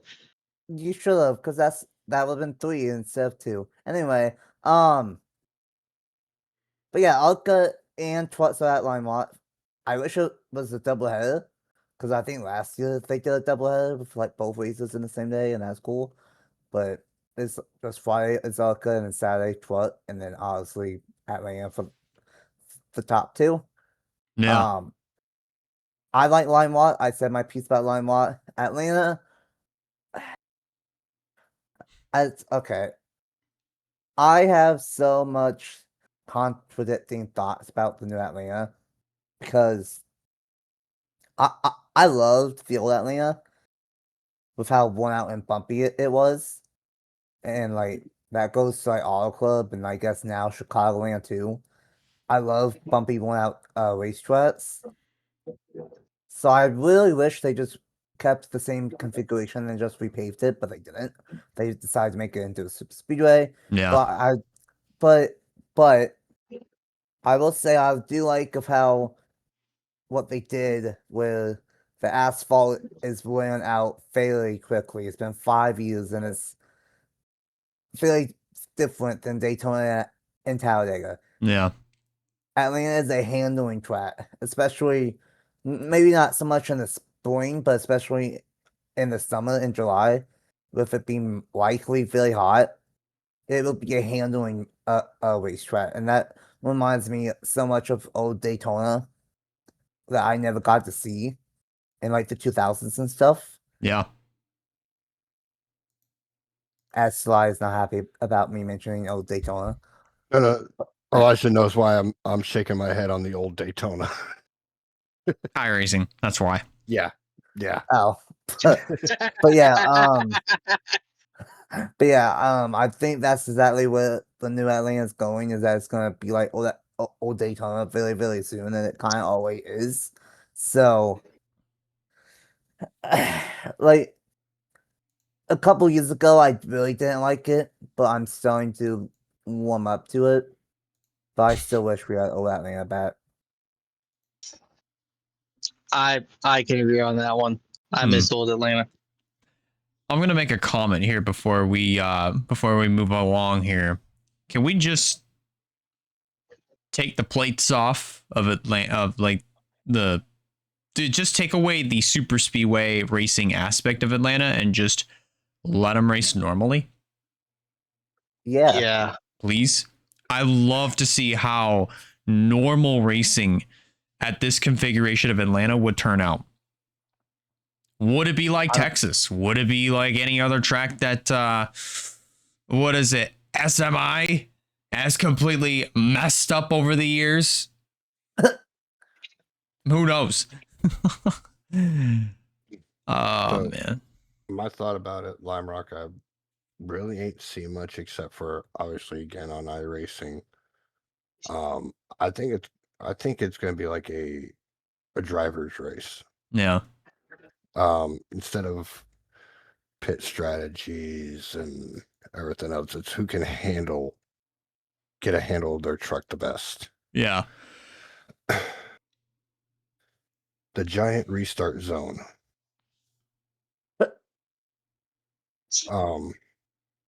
As much as I know we talk crap about it, it is a smaller super speedway. But damn, it's got some good racing. Yeah. So, all right. Be an interesting weekend. Absolutely. Well, with that said, I think it is time to go ahead and preview or go ahead and make our predictions actually for this weekend. It was one tiny little hiccup. I know. Because we're so used to actually having breaking stories that, it disrupts the flow a little bit. But let's go ahead. Throw a Gilliland in it. You might as well. Well, let's go ahead and get on down into our predictions here. So for those that are brand new to the show and are not exactly sure how we make our picks, here's how we make them. We give you a driver who we think is going to win. That's pretty self-explanatory. The driver to stay away from is the driver that hasn't been doing well the last couple of races, or we're just coming up to a track where they don't perform all that well at, whether statistically or in general. And the dark horse is the exact opposite. Lime Rock and Atlanta. Two very different racetracks, but obviously Trucks is going to Lime Rock. O'Reilly's and Cup have a date at Atlanta. With that said, Slifer, take it away, man. You're up first. Right. So the Trucks, I'm going to go out on a limb for my dark horse. It's going to be very interesting. I'm actually going to take Tyrell. Really? Because obviously, granted, I'm going to go back to the race for the seat. Okay. Granted, they were in the legend cars and late models. What were they mostly on when they were doing it? It was technical road courses. Yeah. Lime Rock is a technical road course. So I think he'll do decent. Would he win? No. But I think he'll have a good outing. My stay away. And here's another shocker, Wyatt. I'm not picking Frankie. Wow. That's impressive. Wow. Wow. That is huge. There's that breaking story right there. No, the breaking story would be you getting rid of that half point. Never. But no, my stay away. I'm gonna take freezing. Oh, okay. Yeah. Yeah. But my driver to win is gonna be a front row motorsport. Give me the 34. Yep. Lane Van Rigsbergen. Exactly.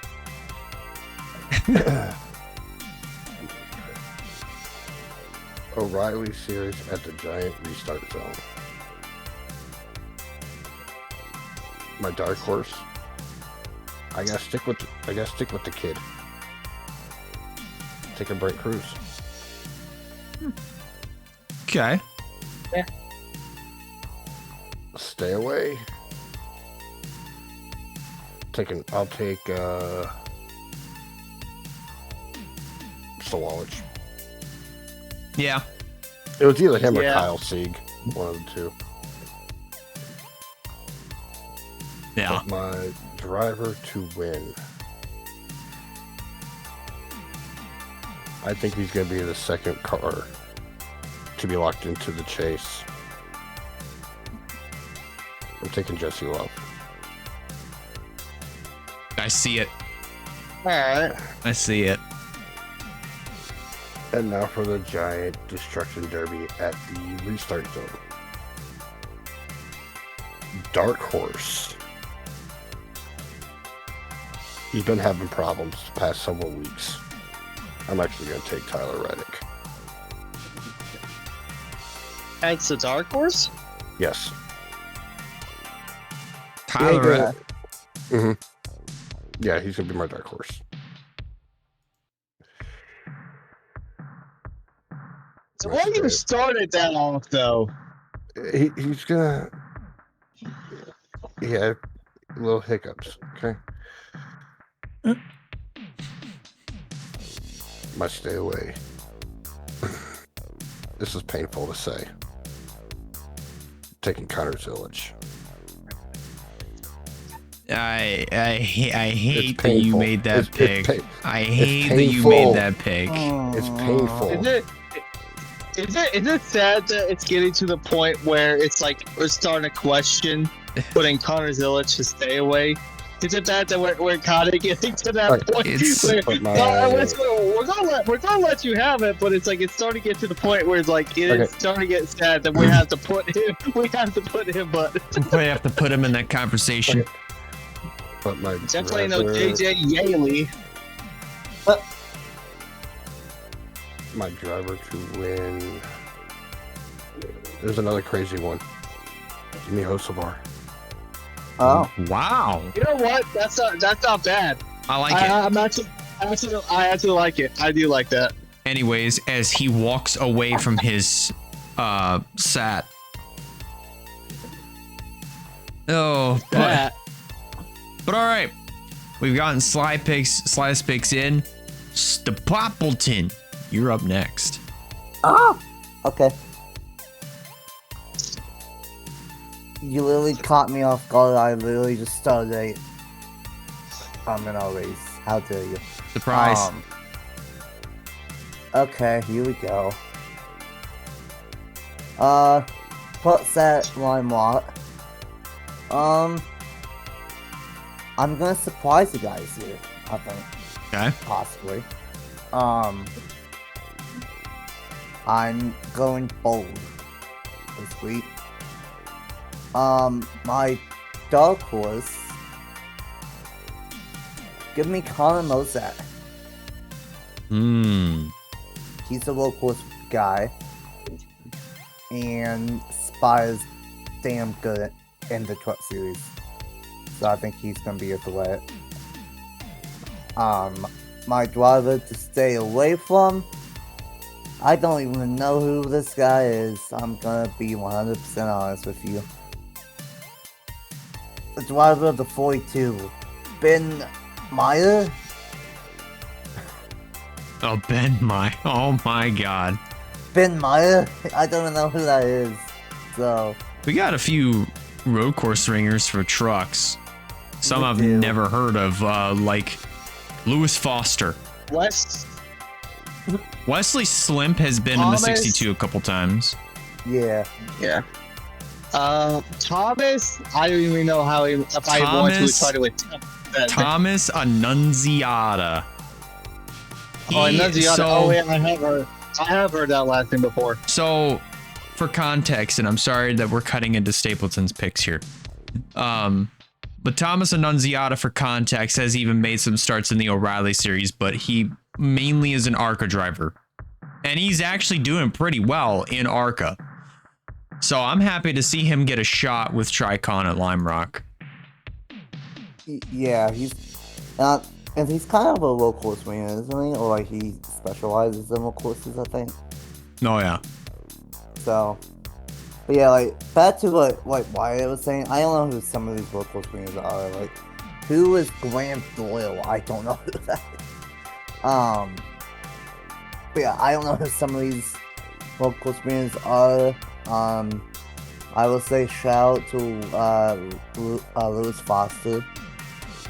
I know it's not the best equipment, but it's cool to see a IndyCar driver won a truck race Yeah. again. But anyway, my driver to win, and I'm still going back to the start. Give me Parker Klickerman in the number 77 for Spire. Oh. Mm. Okay. Okay. Parker's always a threat at road courses, I feel like he's a sneaky road course guy.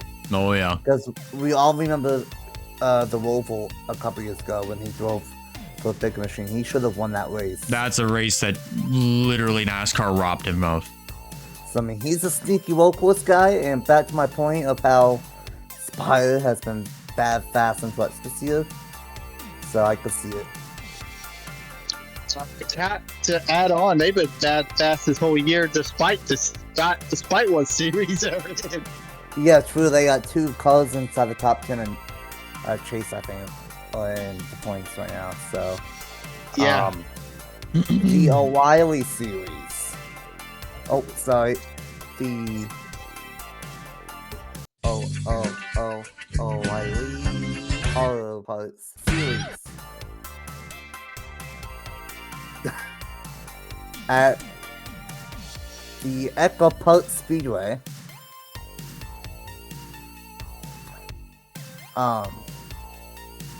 My dark horse. I don't like doing this, but I have to. My dark horse is Austin Hill.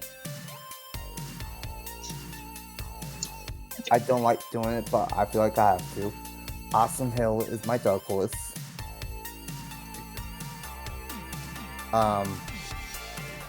My driver to stay away from. I'm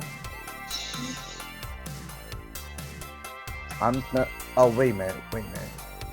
Jake Finch is in the 9 car this week? Huh? Jake Finch is in the 9 car this week. How about that?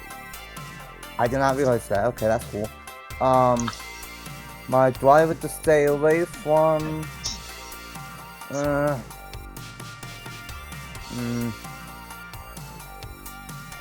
Patrick Stopoli. Patrick Starr. The car that won last year is to stay away. Oh, I'm sorry, but the driver that won last year got replaced because of money. Yeah. Yeah, he did get screwed.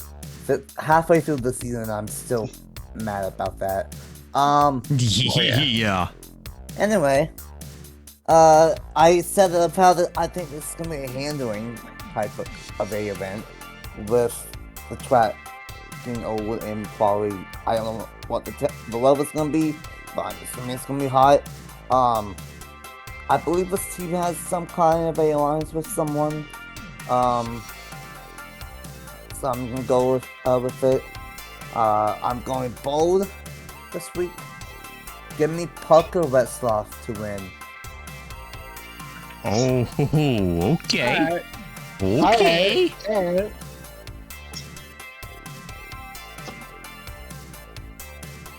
Alright. Thank you, Google AI. Viking Motorsports does have an enhanced technical alliance with RCR. So, that just backs up my point. I think, say hypothetical, let's say Alfredo gets involved in a crash, Jesse Love gets involved in a crash, and Austin Hill and Puck Retzloff have to work together, and then Puck Retzloff wins. That's very hypothetical, but I think Puck Retzloff will win. He's been really good this year, but I feel like that team has been especially good on Super Speedways. So, I'm going with Puck Retzloff, and now it's Cup. My driver to be my dark horse, I'm gonna go with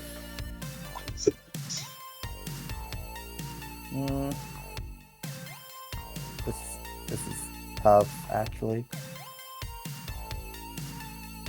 Why are you thinking I do have to hop out? Oh, Alrighty, Sly. Alright. So we're gonna have a fun weekend, boys. it's gonna be a weekend. Yeah, it's gonna be a weekend, that's for sure. See you. Yeah. See ya. Yeah.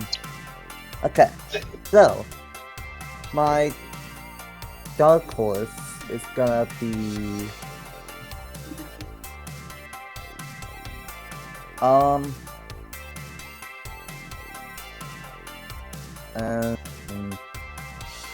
my dark horse is going to be Ryan Blaney.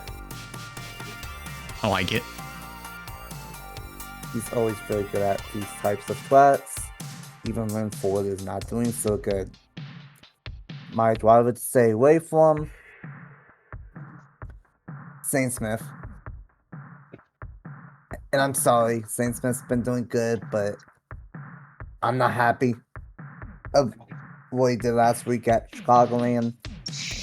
And I feel like he's gonna get involved in the wreck. So, Saint Smith's my driver to stay away from, and my driver to win. You know, this might backfire on me with these random picks, but my driver to win, I think it's gonna be Chris Buescher. RFK is normally good at Super Speedways. I know Brad and Ryan Police have been slacking, but Buescher's been good all year.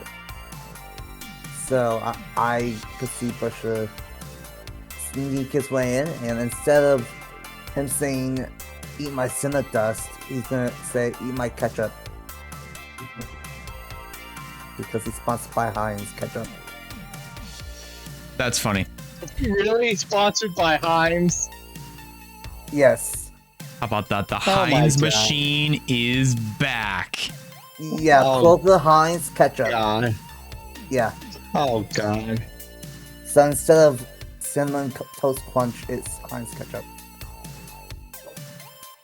I mean, dead ass. So yeah, those are my picks. A little bit bold this week. We'll see if it works out. But yeah, we'll see. All right. Wyatt, you're up, man. For the truck series, I actually not as bold, but he did very well the last time we were in. He was in the trucks. I got I'm gonna butcher his last name. I got Colin Braun. Bryant? How you say his last name? Colin Brown. Colin Brown. I got last time he was at St. Pete, CS would finish third or top 10, I believe.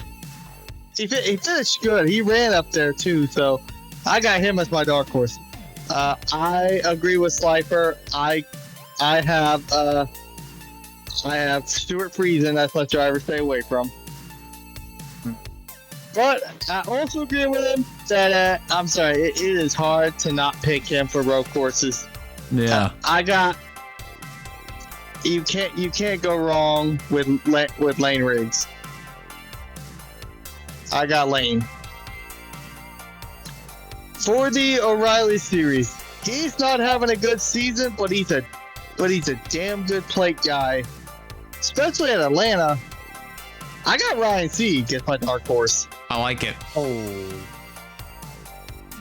Sly was talking about him being a stay away. I disagree. He's pretty good at Atlanta.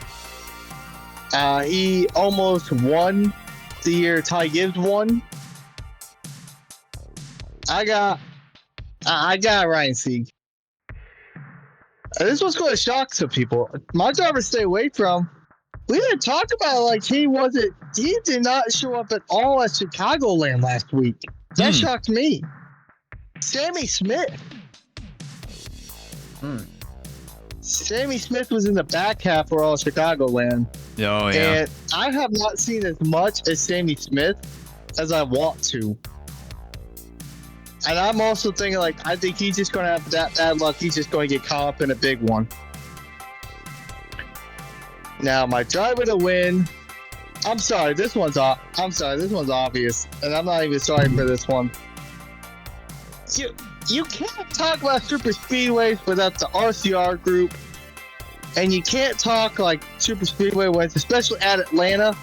Than Atlanta's own Austin Hill. Oh, yeah. It's hard to not pick Austin Hill at Atlanta. I'm sorry.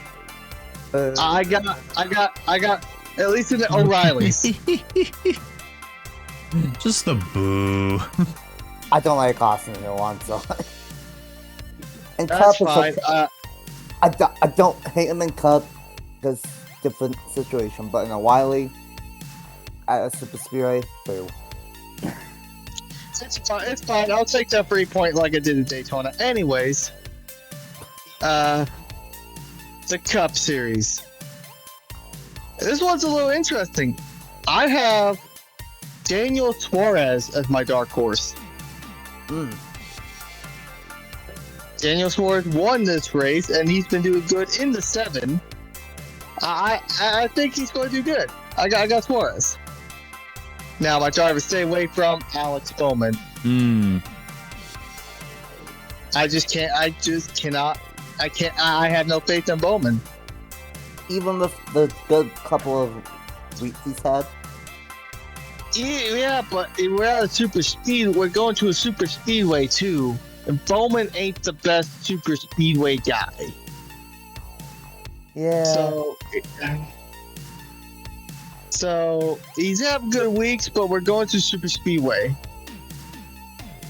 My driver to win, I am torn. I do not know who to pick. I was between 2. Now it's 3. Thanks a lot, Sly. I'm torn between 3.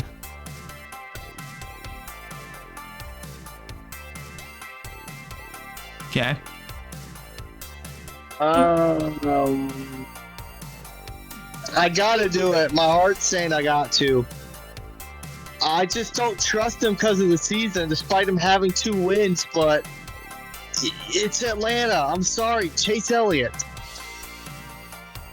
Oh, yeah. You can't argue Chase. The other 2, the original one I was trying to say was Ryan Blaney because of super speedways, but Yeah. and then Slifer put Hocevar up in the board. I'm like, damn, that's a good one. Yeah, that is a good one. My heart's saying Chase. I gotta go with the Atlanta boys. I'm sorry, just like for both series, Austin Hill for O'Reilly, and you can't argue Chase Elliott in the Cup Series. Yeah. At Atlanta, it's hard to argue that. It's tough. That's a tough thing to argue. But all right, it's now officially my turn to make my predictions. So for my driver to win at Lime Rock, I will also agree with Lane Van Rigsbergen as my driver to win. I am not calling him that. I'm not gonna lie, I was about to laugh if you put that number you had originally in the O'Reilly section. I was about to laugh. I had to look for a second. I had to look for a moment. But no, he's my driver to win, Mr. Lane Van Rigsbergen, as he'd like to call himself. My driver to stay away from, I think I'm probably gonna go ahead and say Cole Butcher will be my driver to stay away from. Yeah. Butcher's gonna be my driver to stay away from for Lime Rock. I honestly don't really see him as much of a road course guy, but my dark horse, this is gonna be interesting, and I'm really, really hoping that this translates to trucks. And damn myself if I don't get this point. I'm going with Thomas Annunziata as my dark horse. Ooh. Okay. I almost picked him. I am only picking him, one, because he won at Lime Rock last year in the ARCA series, and two, Stapleton did point out that he does specialize in road courses. So, and also when you really think about it, even in the ARCA side, I mean, and I know we don't talk about ARCA, but I have seen him get better and better and better in that program. So what if that translates over here to the truck series? I mean, there's a reason why he's got a shot with Tricon this weekend. Exactly. Moving on over to the O'Reilly series at ASS. Say his name Whoops. and he appears. That's the wrong Hold on. soundboard. All right, you want to do another take this time around? Ass. Say his name and he up. Wow. That right there has to be a clip. That has got to be a clip. Okay, but now moving along to the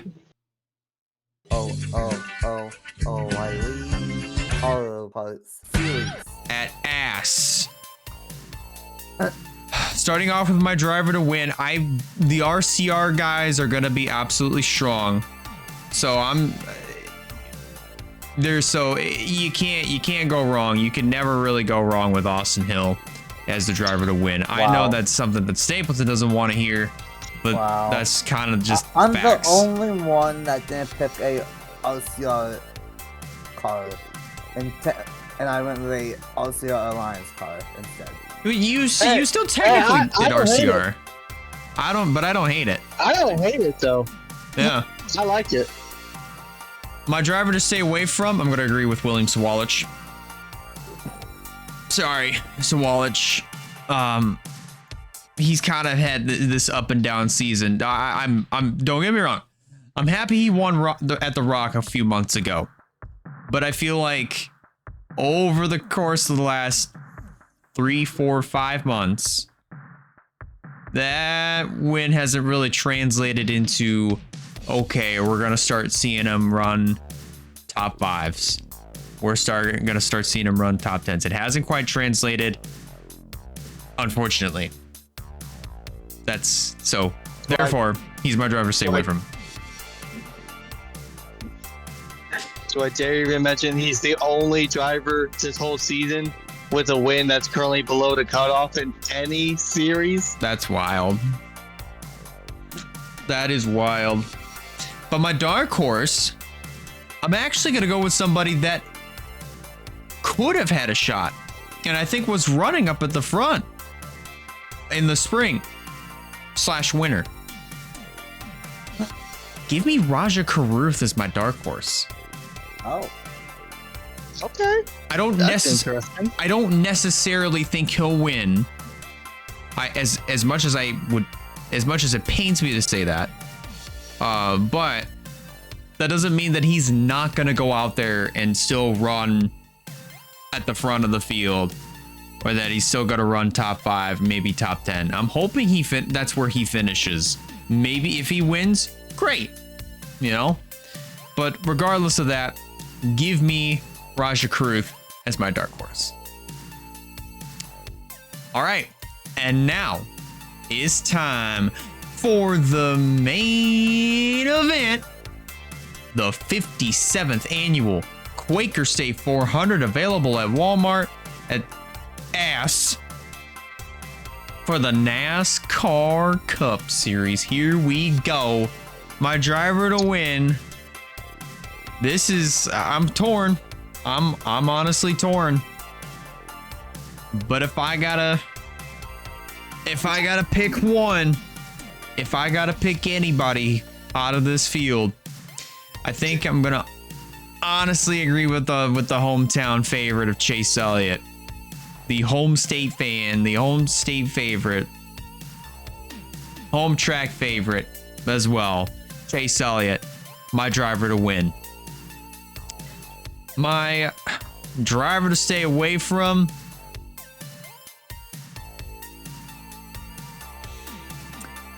My driver to stay away from is Ryan Preece. I thought about Priest. I thought about it. I'm sorry, but Priest the last couple of weeks, I mean, don't get me wrong, he has run pretty well, but he does have his moments where it's unfortunate. So he's my driver to stay away from. But my dark horse, call me bold with this one. Borderline bold, if anything. But you have to agree that he is improving, given his current status. My dark horse is Riley Herbst. All right. What? All right, I'll give you that one. I'll give you that one. Because he, don't get I'm me wrong, not. because like he's been doing better. I know. But I'm still not gonna give you it. Any other ways, then I would be okay with it. But it's a super speedway. Anything can happen. You're right. Anything can happen. Riley Herbst could win. Yeah. Yeah. And I would jump off of it. No, you wouldn't. I'm kidding. No, you won. You obviously would not. But no, Riley Herbst, I mean, the last few races, this start, for me, it's like with Zane Smith at the Coke 600. For me, this really kicked into high gear with Herbst at Michigan. Honestly, yeah. Michigan, you really started to see Riley Herbst come into his own, and I think he was feeling it. He's feeling it. So I think even before then, I'll give him credit. He's been doing better. As Super Speedway, I don't know. Yeah, he has been doing better. Yeah, but anything can happen at super speedways, or in this case, a super speedway. So give me Riley Herbst as my dark horse. All right. But all right, gentlemen, we've done everything that we needed to do. We've reviewed the long-awaited return to Chicagoland. We've gone over. I really hope that we all hope stays. Yeah, I really hope it's not one and yes. done. I really hope it Better returns. not be one and done. Yeah, it better return. I don't want a street race. It was a big hit. It sold out. Everything was fun. Especially me going in person, enjoying everything. I loved it all. The racing with the next gen was amazing. Just needs to come back. Absolutely. Yeah, just needs to come back. You definitely need to tell me all about the experience after the show, because I'm very curious. But yeah, I definitely think that Chicagoland needs to come back 100%. Absolutely. But with that said, we've also gone ahead and previewed Lime Rock and Atlanta. So that leaves us with one final question. Any last words before we get the Lime Rock Atlanta weekend underway? It will be Let's keep. No, go ahead. It will be a very interesting weekend. That's all I gotta say. Let's have fun this weekend and let's bring Chicagoland back. Yes. Absolutely. I think with that said, we're going to go ahead and we're going to put a cap on this episode right here. Thank you guys a lot for watching and or listening to this episode of GTN. And if you are brand new, be sure to hit the follow button on Spotify and head on over to the YouTube channel, the Gamers Talk NASCAR YouTube channel. Hit that subscribe button so that way you can not only support us, but also listen and or watch every episode that drops at Thursday nights, 6 p.m. Eastern Standard Time on both YouTube and Spotify. On behalf of Nathan Stapleton, Slifer, and as well as my co-host Wyatt Walker, I'm Elijah Leonard signing out. Take care, y'all, and we'll see you all on the very next episode of Gamers Talk NASCAR.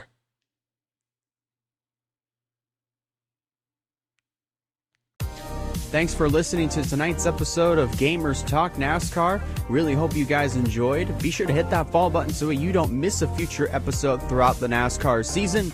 And as always, we'll catch you on the next one every Thursday night at 6 p.m. Eastern Time.